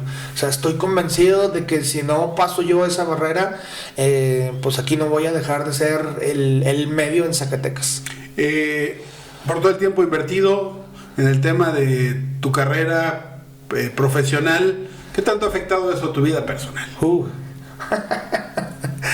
Yo creo que esa es la pregunta más complicada. Mira, a partir de la pandemia me acuerdo que Israel un día nos dijo, disfrútenlo porque no sabemos cuánto va a durar. Ahora sí van a tener un poquito de tiempo, disfruten el no venir a trabajar. O sea, ya cuando se estaba restaurando todo, pero que no teníamos que ir presencialmente a trabajar. No estoy hablando del punto más complicado. Entonces sí tenías tiempo, yo me di tiempo para, en un solo día, yo te leía unas páginas de un libro, te escribía algunas notitas, escribía para mi Facebook personal historias que yo tenía, jugaba videojuegos, o sea, cosas que yo ya había abandonado desde la niñez, las podía hacer todas en un día muy bien programadas. Y además, pues aunque no se podían hacer muchas cosas, me salía a dar la vuelta y cosas así.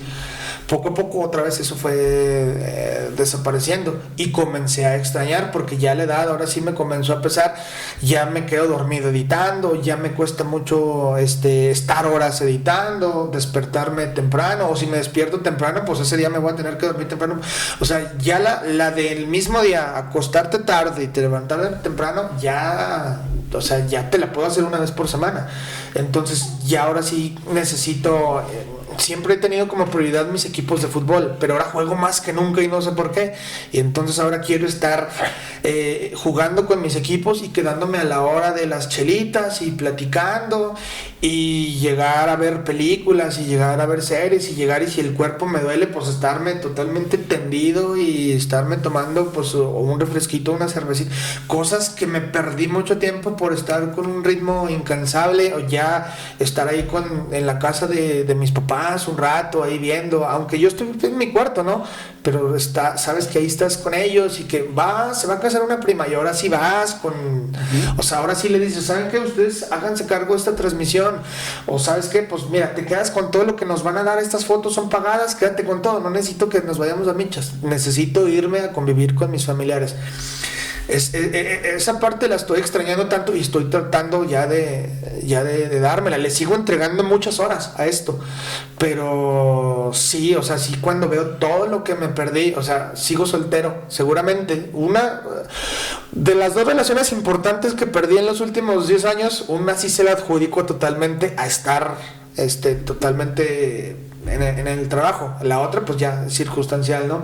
Pero digo, pues si hubiera sido alguien que se dedica tiempo a sí mismo, a sus amigos, a la novia, al tiempo, a la regeneración psicológica mental de todo esto, yo creo que otras cosas, otras condiciones serían las de mi vida actual. ¿Y te ves en el futuro casado, con hijos? Todavía no pierdo la esperanza, me veo con hijos. Yo quería tener 4, ya no creo que se pueda tener 4, pero por lo menos con un par sí, casado, sí, todavía no pierdo esa esperanza. Dejamos ahí en el tintero porque yo pensé que estábamos cerrando ya tu etapa laboral, pero no es así porque nos faltó el Instituto del Deporte, donde estuviste en el área de comunicación, sí. Y que además fue una experiencia que siento, por lo que te he escuchado hablar, de alguna manera fue fuerte para ti, tanto la oportunidad grande o importante por lo que a ti te gusta hacer, como por otro lado la salida también fue muy complicada.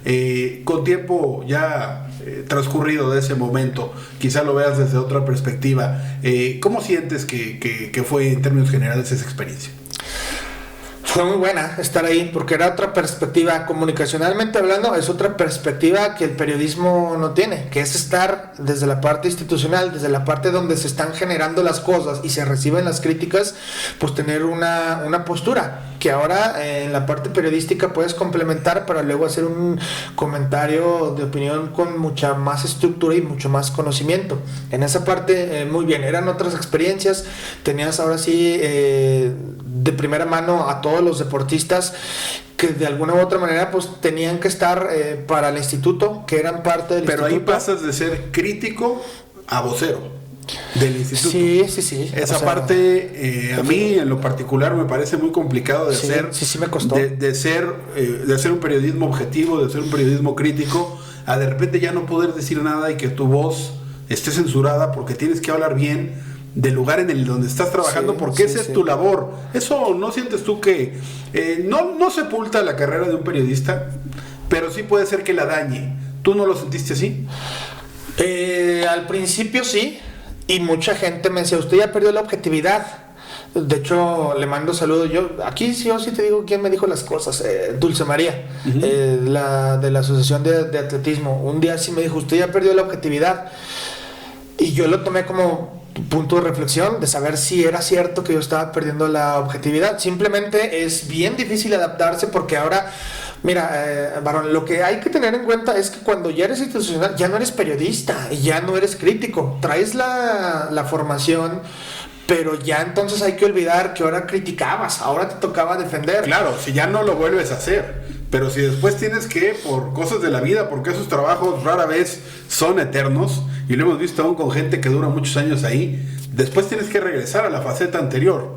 Pero ya cuando pasaste por una etapa en la que no pudiste ser quien tú eras porque tenías que someterte a las características de tu trabajo, eso debe ser muy complicado, ¿no? Regresar a la actividad cuando acabas de vivir esa situación. Fue complicado en las dos partes. Sí. Una es, ya no criticas, ahora defiendes, ahora tienes la perspectiva de lo que se está haciendo. Y muchas veces yo me convencía porque decía, yo estoy criticando cosas que no conocía o que le echaba la culpa a alguien, pero realmente para llegar a ese culpable había una escalada de errores en donde cada quien, ¿no? Y había que conocer realmente quién o dónde estuvo el error. Pero ahora me tocaba decir, a ver, se está haciendo esto, explicar y explicármelo a mí mismo, porque yo también decía, a ver, pero ¿por qué esto y por qué lo otro? Sí me costó, y de hecho hasta escribir las partes institucionales me costaba mucho porque yo traía la tendencia de hacerlo de la manera crítica. Sí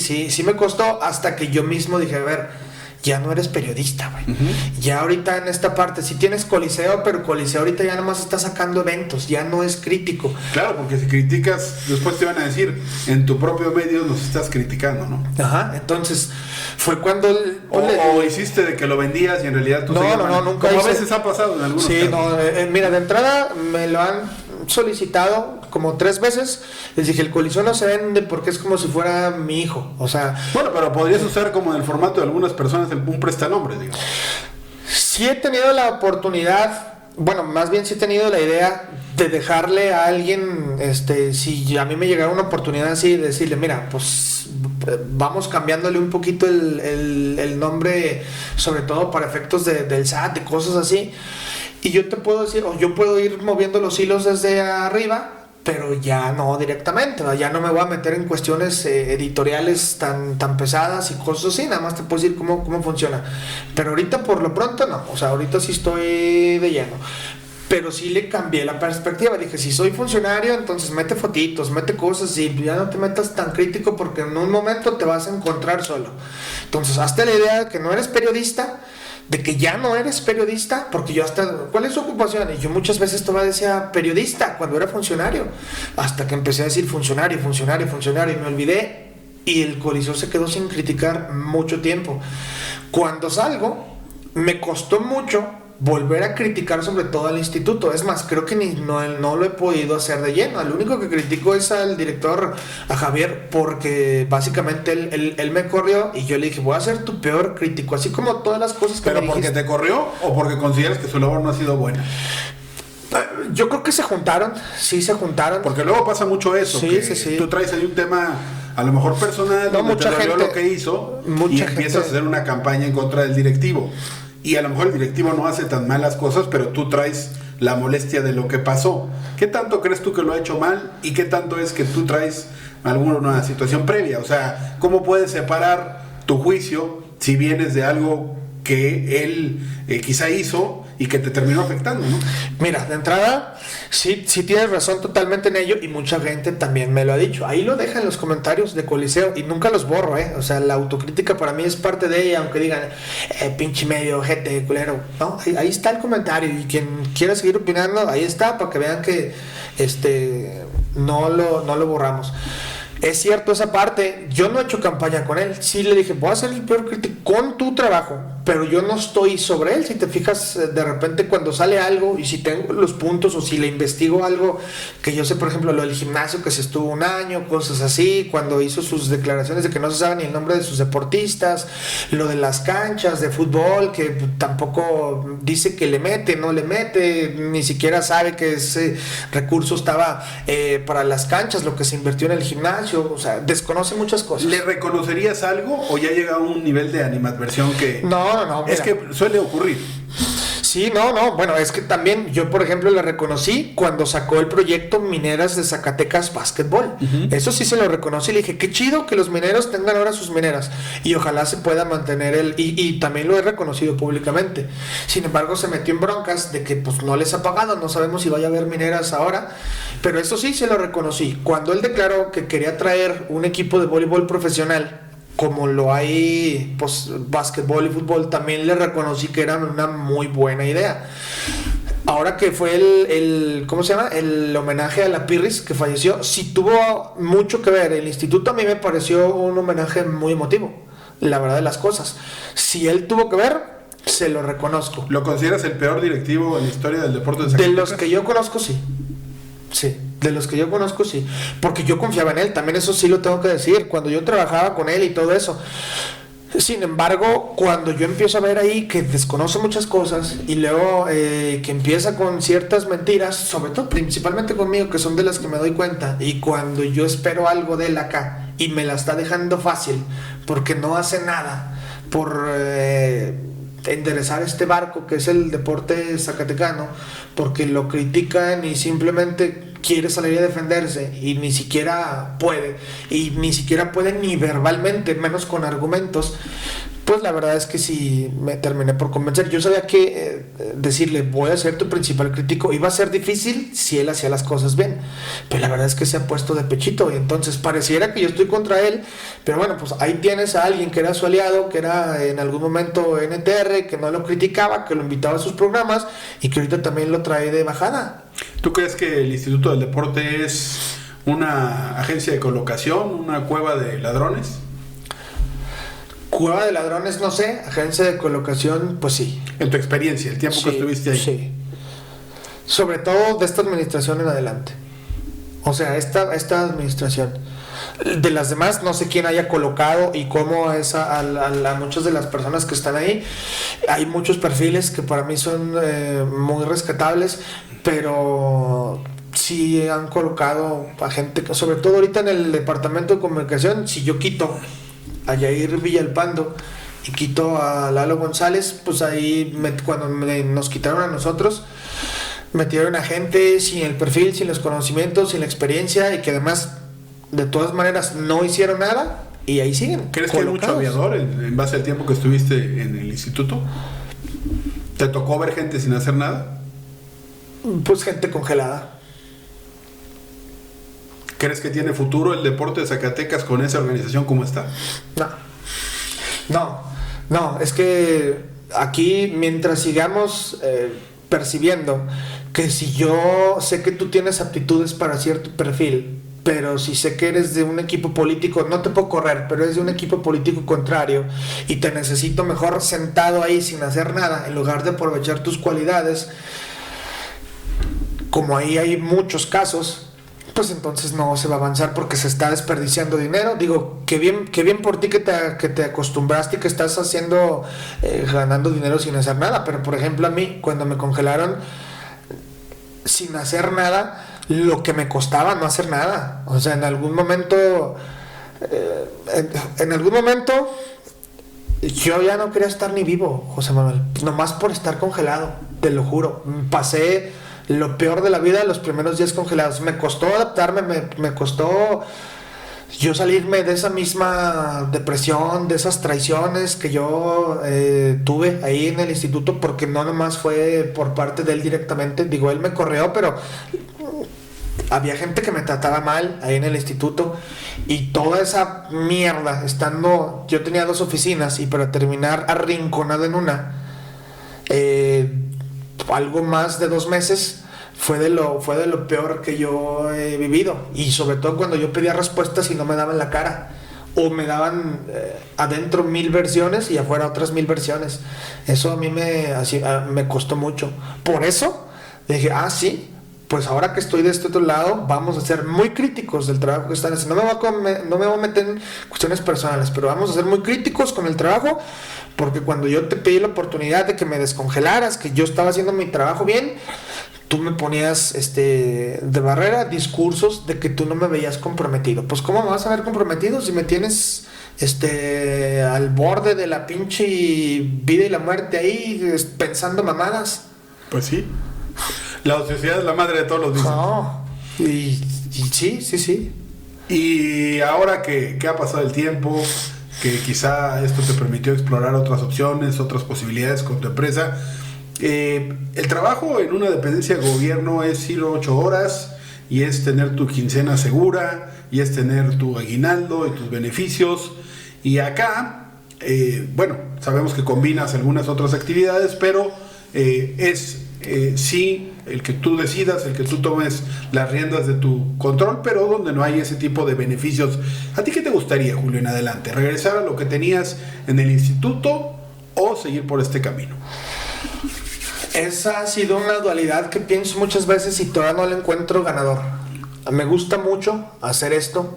Me encanta, por ejemplo, esta parte de acomodar las cámaras, de saber con qué temas íbamos a abordar hoy, de decir hoy de qué vamos a escribir, o las fotitos, tratar de sacarle cosas diferentes, de generar nuevos contenidos, de meterte en las redes sociales a ver qué ha pasado y así, y de generar cosas que puedan venir en un futuro, ¿no? Pero también la comodidad de decir, qué fácil sería no tener que ir los fines de semana a trabajar, o sea, tener un fin de semana libre, o sea, para la familia, para ti, para hacer deporte. Ayer veía mi bici y dije, güey, desde la pandemia que no voy a darle a la vuelta a la bici, tengo muchas ganas y no tengo tiempo.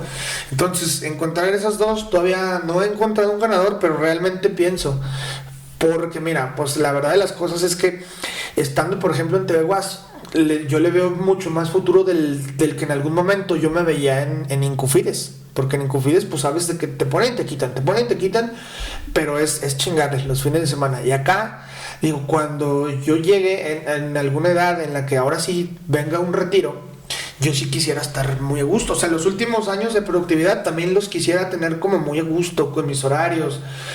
Me encanta estar los fines de semana en el deporte, pero también a veces ya extraño todos los fines de semana que en 18 años no he tenido libres. Entonces sí, o sea, es raro porque dices, pues ¿cómo los extrañas y nunca los has tenido? Pues es que sí los tuve cuando estudié y los tuve cuando era joven y me encantaba y me encantó también no tenerlos, pero sí me estoy cansando. Y pues si me estoy cansando pues yo creo que es tener tu horario. Imagínate llegar a comer a tu casa y que en las tardes ya no tengas nada que hacer y que además los fines de semana ya no tengas nada que hacer. Y mi rutina no es así. Me levanto a las 7:30 de la mañana y me voy a comer a mi casa con mis papás, pero prácticamente me espero media hora y ya tengo eventos o tengo cosas que estar subiendo en ¿cómo se llama? En las redes sociales.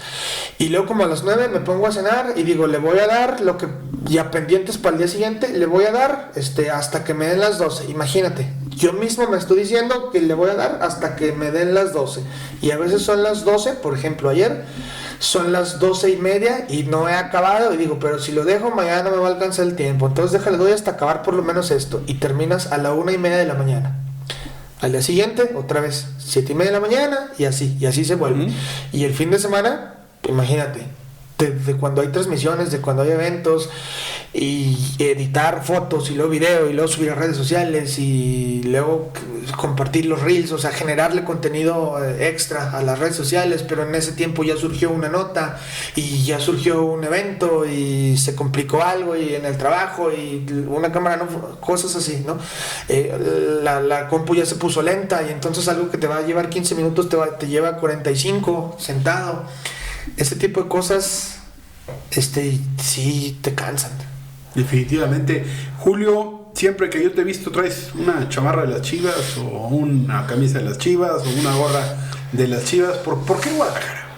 Me tocó en los mejores momentos. Ahorita creo que vive el peor momento, inclusive de que hace 10 años estaba el equipo a punto de descender. Pero ahorita, o sea, el peor momento es estar viendo a tus rivales ser bicampeones, a punto de ser bicampeones, ganarte todos los partidos importantes, inclusive en temporada regular. ¿Tú quieres más a las Chivas o odias más a la América? No, quiero más a las Chivas, sí. Sí, mi vida no gira en torno a estar feliz porque le vaya mal al América. ¿Ven los dos partidos a la semana, el de Chivas y el de América? No, por el trabajo ya prácticamente procuraba siempre ver el de las Chivas, me hacía mi espacio para ver el de las Chivas, pero tiene como unos, yo creo que 2-3 años, que ya también muy difícilmente, salvo las finales, por ejemplo la del año pasado, o ahora qué partido de Chivas vi, no me acuerdo. ¿El del play-in? No, por ejemplo el del play-in no lo vi, o sea el del play-in no, ese sí no lo pude ni ver. El otro día le contaba a Alfredo Jiménez que vi el del Cruz Azul América y lo disfruté, y qué bueno que fue un 4-3, si no me hubiera decepcionado, pero tenía años que no veía un Cruz Azul América. Es más, el 7-0 fue que hace 2 años, 3 años. Desde ahí para atrás ya no me había tocado verlo. ¿Y qué hace diferente a las Chivas? ¿Por qué eliges este equipo y no irle a otro? Mira, es que también cuando estás chico haces elecciones a veces que no tienen sentido. Y pues básicamente ya tus convicciones no las cambias. ¿Tu papá le va a la No, Chivas? mi papá no es futbolero. Okay. Mi papá me prohibía ver el fútbol mexicano. Mi papá me apagaba la tele y me decía, mejor ve al Real Madrid. Cuando estaba Hugo Sánchez, mi papá me ponía a ver a Hugo Sánchez, me ponía a ver a Fernando Valenzuela, me ponía a ver a Julio César Chávez. A ellos sí me los ponía a ver. Por ese Madrid sí le voy al Madrid, o sea, por ponerme a ver a Hugo Sánchez sí le voy al Madrid, pero a mí me prohibía el fútbol mexicano. Entonces cuando yo lo empiezo a ver es cuando yo ya estoy en una etapa como de la secundaria, primaria, finales, en donde pues ya mi papá ya no podía prohibirme tantas cosas. Ya estando en la casa, pues yo más bien yo estando frente al televisor, ya mi papá no siempre estaba en la casa.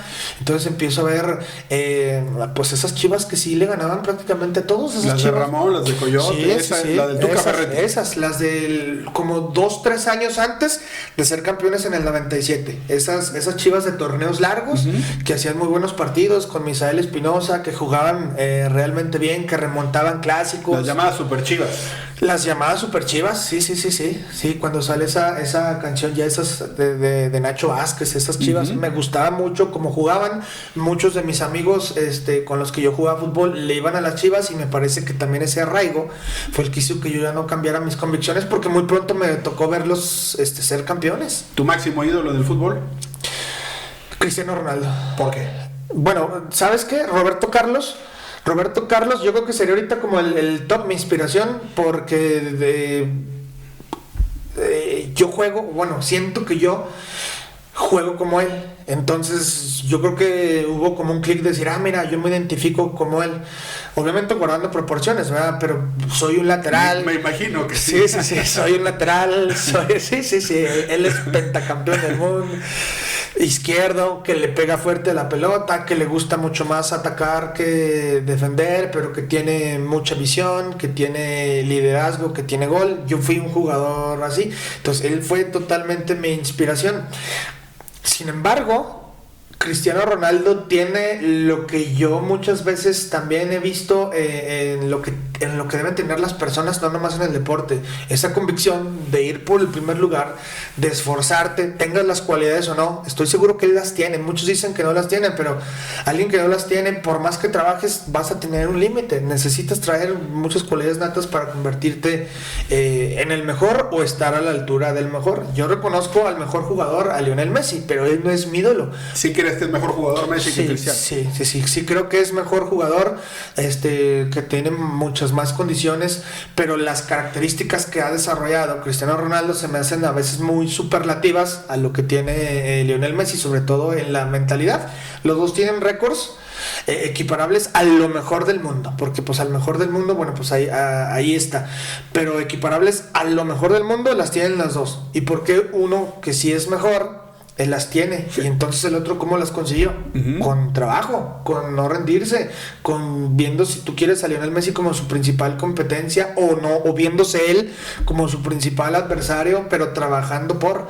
Entonces esa parte de la mentalidad es lo que ha hecho que yo tenga como máximo ídolo pues sí, a ellos dos los vamos a poner en empate, Roberto Carlos y Cristiano en Ronaldo. México, ¿quién sería tu referente en materia de fútbol? Yo creo que Ramoncito Morales. Ramón Morales. Sí. Por encima de Ramón Ramírez. Por encima de Ramón Ramírez, sí, porque Ramón Morales, Ramón Ramírez vistió la del América. Sí, a fuerza. No por gusto. No, ya sé que no por gusto, pero se contaminó desde toda óptica. Sí, es una cierta contaminación. Pero yo creo que también la parte disciplina, la parte del trabajo y lo que le vino a aportar a la selección, sí, también Ramón puede decir que está por debajo de Ramón Morales, pero lo que hizo Ramoncito Morales para mí en el fútbol mexicano y sobre todo con Chivas sí es de lo más. ¿Cómo ves a los equipos zacatecanos? A Mineros de básquetbol, a Mineros de fútbol. Quisiera que no entráramos al tema de la UAS, porque de alguna manera los transmites, eres parte de... Conflicto de intereses. Claro, va a ser como lo que hablábamos del Instituto del Deporte. Pero de Mineros Fútbol y de Mineros Básquetbol yo creo que puedes opinar con toda libertad. ¿Cómo ves a estos equipos? Híjole, algo les falta. No alcanzo a descubrir porque se han hecho cambios. Yo no sé qué maldición están atravesando los Mineros de fútbol, porque ya cambiaron la directiva, porque veo que se hacen esfuerzos, porque veo que cambian técnicos, porque veo que a veces se juega como nadie dentro de estas 20 torneos o 10 años. Yo creo que en unas 3 o 4 Mineros ha sido el que mejor fútbol ha desplegado, y algo pasa que terminan siendo los mismos fantasmas. O te golean fuera de ella, no te puedes recuperar, o el portero la termina regando, o simplemente en casa pues ya no te dio porque presupuestaste de más los 180 minutos. Eso en la parte así. Sé que no tienen, por ejemplo, los López el dinero para meterle todo a jugadores que digan prácticamente somos el América o somos el Real Madrid de la liga, y difícilmente no vamos a estar. Pero lo era en la época de Pachuca, se traía la mejor plantilla disponible, sí, para la categoría. Muchas veces la traían. Y no sé tampoco, por ejemplo, la final contra el Necaxa, me parece que Mineros era inmensamente favorito. Le había ganado en su casa a los Leones Negros, que eran en ese tiempo, o creo que siguen siendo de los mejores equipos por los resultados que generalmente se le ven a un equipo que, digo, si hubiera el ascenso, estoy seguro que Leones Negros sería el que estuviera junto con Atlante ascendiendo, y a lo mejor descendiendo, pero regresando. Y algo ha pasado, no sé si es la mentalidad, no sé si realmente es porque los jugadores no se han realmente comprometido, o sea, ven que este equipo pues necesita mucha más historia, como un Atlante o como un Necaxa cuando estuvo acá. Pero salen campeones esos equipos, o sea, en este tiempo salen campeones los campeones. Equipos nuevos. Sí. Lobos WAP. Sí. Se creó y fue campeón. Alebrijes en algún momento surgió y fue campeón. Cancún surgió y fue campeón. Pero ahora el campeonato no entrega nada. O sea, aún siendo campeón sería meritorio, pero ahorita no subes. Ahorita me queda clara esa parte. Es como... O sea, hay una obsesión por el campeonato, pero al final el campeonato en la actualidad no te da nada. Pero ¿hace cuánto que no te da nada? Como 3-4 años, ¿no? ¿Sí? No te lo justifico, pero te puedo entender que los últimos 3-4 años el jugador no tiene la suficiente motivación. Pero de todas maneras, ¿a quién le gusta perder? No hablo del resultado en sí, sino que quizá los objetivos que tenemos como seguidores de un equipo, en este caso que hablamos de un equipo local, es el campeonato, pero en este momento el campeonato se traduce deportivamente hablando en nada. Sin embargo, a lo mejor dar salida a 5, 6, 7 jugadores locales pudiera ser un premio más importante en la actualidad, tomando en cuenta que no hay ascenso o descenso para un equipo de esta categoría, ¿no? Pero bueno, más allá de eso, ¿tú crees que te toque ver aquí en Zacatecas pronto a Mineros Básquetbol o a Mineros Fútbol levantando el trofeo de campeón? Pues en algún momento yo pensé que sí me iba a tocar a los dos, porque yo siento que, por ejemplo, estos Mineros, los de hace 2 años de básquetbol, ahora me voy a pasar al básquetbol, siento que sí le tuvieron que haber ganado a los Astros de Jalisco, no sé qué pasó. Siento que los de hace 4 años, los que me tocaron a mí como el jefe de prensa, le pudieron haber ganado a Fuerza Regia, y no sé a final de cuentas qué terminó pasando, porque ya habías regresado a la serie, porque tenías todo para ganar. Pero en el básquetbol sí es más difícil entender, porque sé que sí pasa, entender que un jugador no man, no play. O sea, eso es una realidad, que si el jugador no está contento con su sueldo, no entrena y no juega. O sea, lo vimos también con los barreteros una vez que prácticamente le fueron a poner una putiza a Panteras allá en Aguascalientes. No hubo pagos y regresaron aquí y prácticamente los jugadores vinieron a ser humillados. O sea, el jugador norteamericano o el jugador de este tipo de ligas sí juega un poquito más con. O sea, ¿crees tú que hay corrupción en el deporte a ese nivel? Sí creo que los jugadores, muchas veces, sobre todo los extranjeros, me parece que es mucho más leal el jugador mexicano. Los extranjeros sí, o sea, sí, como tienen demasiadas ofertas y aquí voy a perder mi tiempo, sí creo que ellos solos, no porque la franquicia les diga, sino que ellos solos dicen. Porque en el caso del básquetbol, 5 de 5. O sea, no hay jugadores locales que sientan la playera. Ajá. Sí. Y ahí se nota más, ¿verdad? O sea, si un jugador no juega bien, ahí se nota más porque prácticamente pues es el 20% del rendimiento del equipo. Y acá, pues cuando uno no está bien en uno de 11, pues con coberturas, con cosas, se puede sustituir un poco más. ¿Cuál ha sido, Julio, la mejor experiencia que has tenido con algún deportista en este tiempo que has estado en los medios? La mejor experiencia de un deportista, híjole, yo creo. ¿Tú con él? Un deportista individual. Alguien que a lo mejor tú quisieras conocer y que te tocó tratarlo, o que posiblemente haya tenido alguna atención contigo, algún jugador, alguien que tú admiraras. Porque se da, ¿no? De repente yo recuerdo la primera vez que me tocó entrevistar al hermano de Luis Hernández, al Carlos Hernández, el abuelito que le decían hace muchos años con la Real Sociedad. Vino a jugar aquí, él jugaba anteriormente en Primera División y yo no podía creer que iba en el carro conmigo, por poner un ejemplo.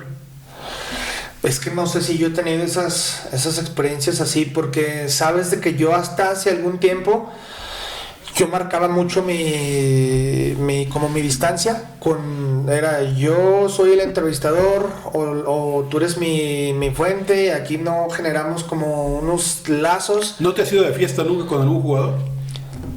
He coincidido con jugadores, pero también ya rompí esa barrera. O sea, por ejemplo, ya ahora sí llego, lo cotorreo y a lo mejor sin hacer amistad, porque siempre hay como la diferencia de edad. Sí he buscado, así como decir, güey, puedes confiar en mí y detrás de las canchas, detrás de las pistas, podemos hacer. Me llevo muy bien con el Garras, me voy muy bien con Diego Borrego. ¿Te has callado alguna vez alguna indisciplina de algún deportista por relación con el atleta o jugador? Actualmente, tengo que ser sincero, actualmente entiendo más la parte del deportista cuando no le pagan su sueldo y tiene el que buscar otras opciones en la talacha, cuando varias bocas dependen de él. Esa parte la he entendido y ahí cuando sé la circunstancia, sí hago que no oigo. Perfecto, pero entonces no... Entendiéndola, ¿verdad? Sí. Entendiendo la situación, porque te digo, estoy demasiado consciente que él puede aguantar, pero que un niñito, dile, no, oye, comes hasta que te paguen. Pues no es posible. Entonces esto es supervivencia. En esta parte, cuando Bocas depende de ti, es supervivencia. El hambre te la puedes aguantar tú, pero cómo hacerle o decirle a un niño o a tu familia, a tu esposa que no coma, ¿no? Entonces, si tienes que ir a la talacha o buscar otras opciones, adelante. No voy a ser yo quien te quite la oportunidad. Pero has tenido, digamos, ese conflicto interno de hablar o de señalar o de mencionar algo y que no lo hayas podido decir precisamente porque a lo mejor conoces o tienes algún tipo de relación con algún deportista. Sí, es que sí me ha tocado varias veces. Tampoco ya soy el que siempre señala, o sea, nunca he echado... En algún tiempo, sí, sin dar nombres, sí decía, a ver, los jugadores de este equipo tienen que, el rendimiento está dejando que desear, los estamos viendo, que van y juegan, los estamos viendo, sobre todo cuando se iban al antro, sobre todo, ahí, más que nada, cuando se iban al antro, porque lo demás, tú no sabes si sí le dieron permiso, no le dieron permiso, cómo está la situación contractual con su entrenador, con su directiva o con el presidente, como sea, ¿no? Nunca me ha parecido que un jugador no respete su propio contrato. Eso sí, o sea como sea, nunca me ha parecido, porque sí se puede poner en riesgo y luego está tanta actividad en otros lados, pues a la hora de la hora, donde te están pagando pues un metrito que no llegaste, pues seguramente son los minutos que le dedicaste a la talacha. Esa parte no me gusta, pero siento que tampoco ya no soy el encargado de estar señalándolos cada vez. Para ir cerrando la charla, Julio, ¿cuál es tu máximo sueño? ¿Qué te gustaría que pasara contigo en unos años? Fíjate que ahora sí me gustaría ir a un mundial, a disfrutarlo. Si no se puede como periodista, como aficionado del fútbol, eso sí es algo que no me gustaría morirme sin hacerlo.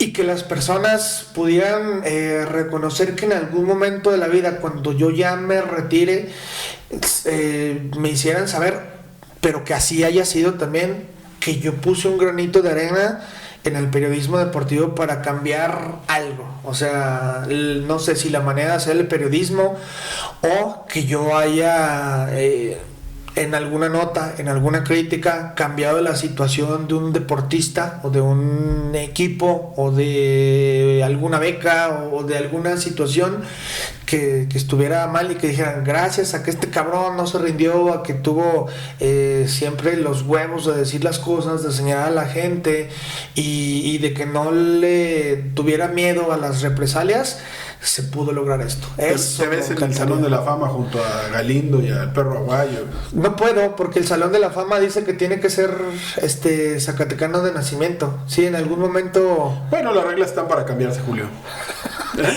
Bueno, adaptarse pues a sí, lo que se va necesitando. Mira, sí, no puede ser que alguien que llegó a los 6 meses a Zacatecas no lo considere zacatecano. Pues es que yo también en algún momento como que traté de, no de impugnar, pero sí decir, a ver, entonces, y sí me convencí de que entonces, pues mira, en Chihuahua no puedo porque no hice nada por Chihuahua, y acá como no nací acá, pues ahora sí que me quedé, como dice la canción de Arjona, ¿verdad? No eres de aquí porque te fuiste, y no eres de allá porque eres de aquí, pero tampoco eres de aquí porque te fuiste.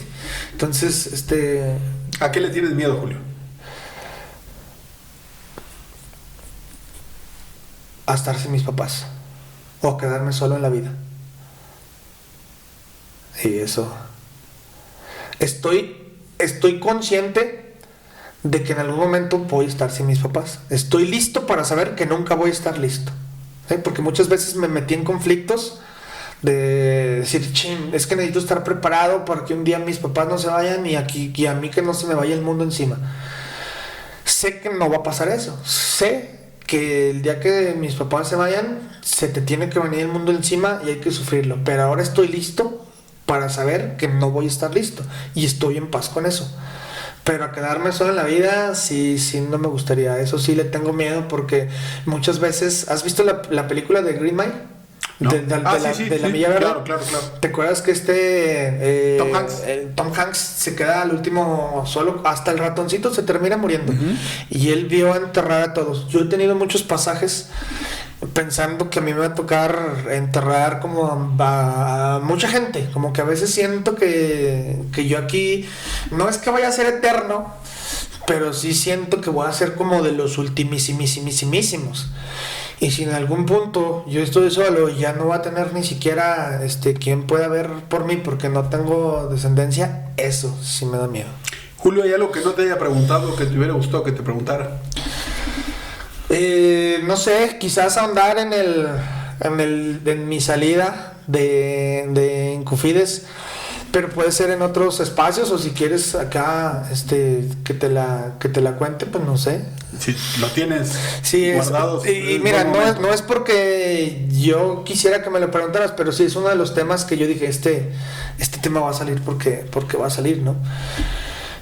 A mí pues, sí me sentí mal de haber salido de Incufides. Yo me sentí traicionado ahí 2 meses por mucha gente. Yo tuve, pues sí hubo represalias, porque yo siento que en el municipio de Guadalupe, por las cosas que yo dije después, no les cayó bien. Yo señalé a mucha gente de ahí, pero pues esa gente a mí no me terminó por no tratarme bien. Digo, El que me corrió fue uno, pero al último empiezo a entender que no fue culpa totalmente de él, porque un mes antes de que me corriera... De Javier, ¿te refieres? Sí, de Javier. Dices que Javier, no fue culpa totalmente de Javier. No fue culpa totalmente de Javier. A final de cuentas, él da muchas versiones de por qué me corrió. Dice que porque no me alineé, que porque era parte del equipo de... No me alineé a él. Otra, que directamente por ser parte del equipo de César. Otra, que porque mis deficiencias laborales, que es lo que platicaba hace rato, que jamás, o sea, eso jamás, siempre he estado comprometido al lugar a donde voy. Pero otras de las versiones que da es que yo soy un muertito que no le deben adjudicar a él. Esa le ha dado mucho. Ese muertito a mí no me adjudiquen porque no es de mí. A mí me dieron instrucciones. Entonces, pues obviamente sabes que si fuera decisión de él, entonces ¿por qué, si él es realmente el director del instituto, por qué no lo impidió? O por qué, si no era muertito de él, por qué no tuvo los huevos de decirme las cosas claras, ¿no? Si nos llevábamos también, decir, güey, acá hay otros movimientos, quieren que estés fuera, nomás te aviso. Puedo hacer esto, no puedo hacer nada, pero nomás te aviso para que no te tome como traición mía. Porque ahora sí, pues es esa parte que se ha querido justificar.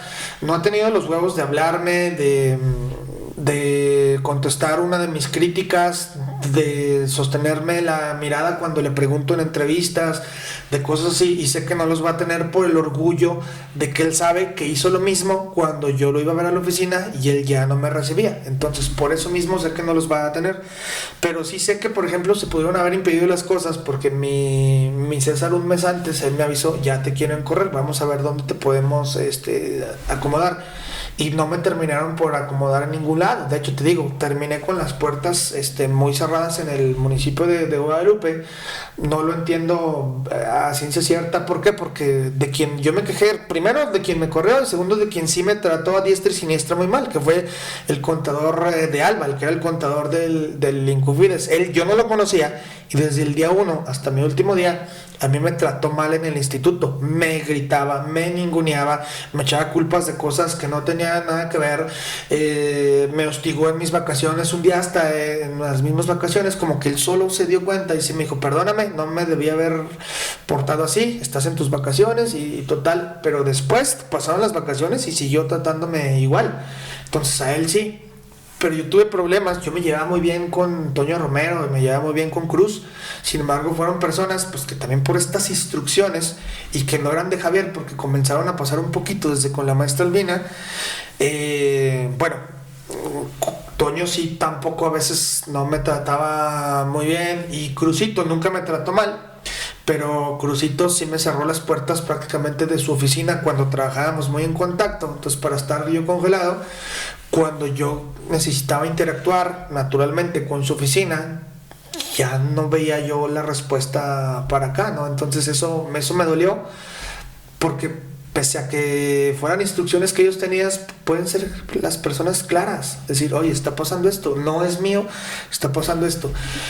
Entonces pues yo sí me quedé con ese sentimiento de con ellos y los mencioné simplemente, pero pues tuvo esas repercusiones y pues aunque les hablo y me llevo todavía bien con ellos, pues sí sabes que algo ahí se rompió y que ya no hay tanta confianza. Y en algún momento también, por ejemplo, cuando yo me fui de vacaciones, que fue cuando se rompió todo, yo me sentí traicionado por Raúl, por Goku y por Lalo González, porque a final de cuentas ya cuando yo regreso congelado, yo no me doy cuenta al principio, les empiezo a preguntar y ellos no me dicen. Y teníamos una reunión con el director precisamente, y resulta que la tuvieron antes y tampoco me la platicaron y no me dijeron y no se dieron por enterados, y les dije, ¿saben qué? Pues yo me siento traicionado por ustedes y me cambié de oficina. Ya después, hablando de las cosas, pues yo entiendo que cada uno de ellos tres traía sus diferentes situaciones. A Raúl ya lo habían querido correr 2 veces, entonces pues estaba ahí pendiendo de un hilo, de un alambre en el instituto y nada más estaba recibiendo pues instrucciones, ¿no? Mi Goku, pues desde el sindicato también lo querían correr porque él era parte del equipo de Israel González. A Israel González sí lo habían corrido y del sindicato él se estaba defendiendo, pero pues también me lo querían correr. Y Lalo González pues estaba a punto de jubilarse, entonces también ya él quería cerrar su etapa en paz y pues dentro de estos intereses, pues cada uno no quería perder su trabajo y pues esta parte de hacer equipo pues ya no funcionó tanto porque pues al final de cuentas fueron como 3 para 1, no contra mí, sino 3 que les dijeron que todo, que a mí no me tomaran en cuenta, pues y pues eso pasó y yo me cambié de oficina, me sentí mucho tiempo con ellos, comprendo pues que sus intereses fueran así, pero yo creo que yo no hubiera hecho lo mismo. Y pues fue cuando le dije a Javier, de hecho no se lo dije, simplemente me lo dije a mí mismo, voy a ser el principal crítico contigo y todo lo que hagas, así como criticaste mi trabajo, así como nunca me diste una réplica, el día que quieras una réplica la vas a tener que pedir y vas a tener que tragarte tu orgullo, así como yo me lo tragué allá. Entonces pues ese fue mi experiencia del instituto. ¿Y has logrado ya sanar porque una traición siempre es dolorosa? No, la verdad no lo he podido sanar. Digo, he superado ya el no estar en el instituto, me costaba mucho esa parte porque yo sí me veía retirándome ahí, pero ahora que tengo un tiempo en TV UAS estoy muy a gusto en TV UAS, soy muy feliz combinando TV UAS y Coliseo, pero cada vez que yo veo a Javier no se me olvida que él me dejó sin trabajo, que yo era alguien en quien confiaba, que yo fui alguien que le ayudó mucho cuando él no era el director del instituto, cuando fue el de desarrollo, cuando fue el de instalaciones, cuando fue el de mantenimiento, cuando fue muchas cosas en el instituto y que yo era periodista y fuera pues me consideraba su amigo, yo lo ayudé mucho. Entonces por eso me dolió mucho esa traición que él dice que no me hizo, ¿va? Pero pues al final de cuentas el que me congeló y el que me corrió fue él. Sí sé que había gente ahí que ya no me quería, pero pues sí, ahí está la historia, Julio, de lo que ha sido tu vida hasta ahora, de tu nacimiento, de todo lo que has pasado, tu etapa profesional, tus gustos, tus situaciones difíciles que has venido enfrentando a lo largo de este tiempo. ¿Qué viene? ¿Qué entrevistas vamos a tener aquí próximamente? Mira, quiero buscar, ahora sí en estos me faltan 2, quiero buscar 2 para cerrar la segunda temporada y me gustaría que fueran mujeres. Quiero buscar a Adriana Barraza, me gustaría que ella pudiera ser una, quiero buscar, Ilse Guerrero, me gustaría que ella pudiera ser otra, pero entiendo que ahorita ella está en unas situaciones en donde a lo mejor hablar no va a ser lo más conveniente. Pero entonces la otra vez platiqué con el Plátano Martínez y creo que trae una historia muy interesante que contar. Le dije, ¿y si la contarías al aire? Me dijo que sí, entonces pues me gustaría. Está pendiente con Martín Gerardo López Carrillo, está pendiente con Martín Barraza. Son de esas 4 me gustaría que Adriana Barraza, que fuera totalmente una de ellas para ir dándole un poco de equilibrio después de la entrevista con Monse. De equilibrio de hombres, mujeres, y de los otros 3, pues cualquiera de ellos que pueda estar disponible. Perfecto, pues ahí está la historia de Julio César Lara. Julio, pues despide tu propio programa. Pues esto fue el mano a mano número 10. Ojalá les haya gustado la historia de este servidor desde las entrañas, prácticamente desde el nacimiento. Hay muchas cosillas que ustedes no sabían, hay otras que pues que no nos callamos, y es que pues así somos. Esta es la característica principal de Coliseo. Ojalá sea de su interés, esté pendiente, y bueno, pues seguramente para las fechas en las que estemos editando, sacando estas publicaciones, estaremos ya muy cerca o ya en el 2025, ¿no? Entonces pues feliz Navidad, feliz año nuevo, y que les sea muy próspero todo el 2025. Gracias, hasta la próxima.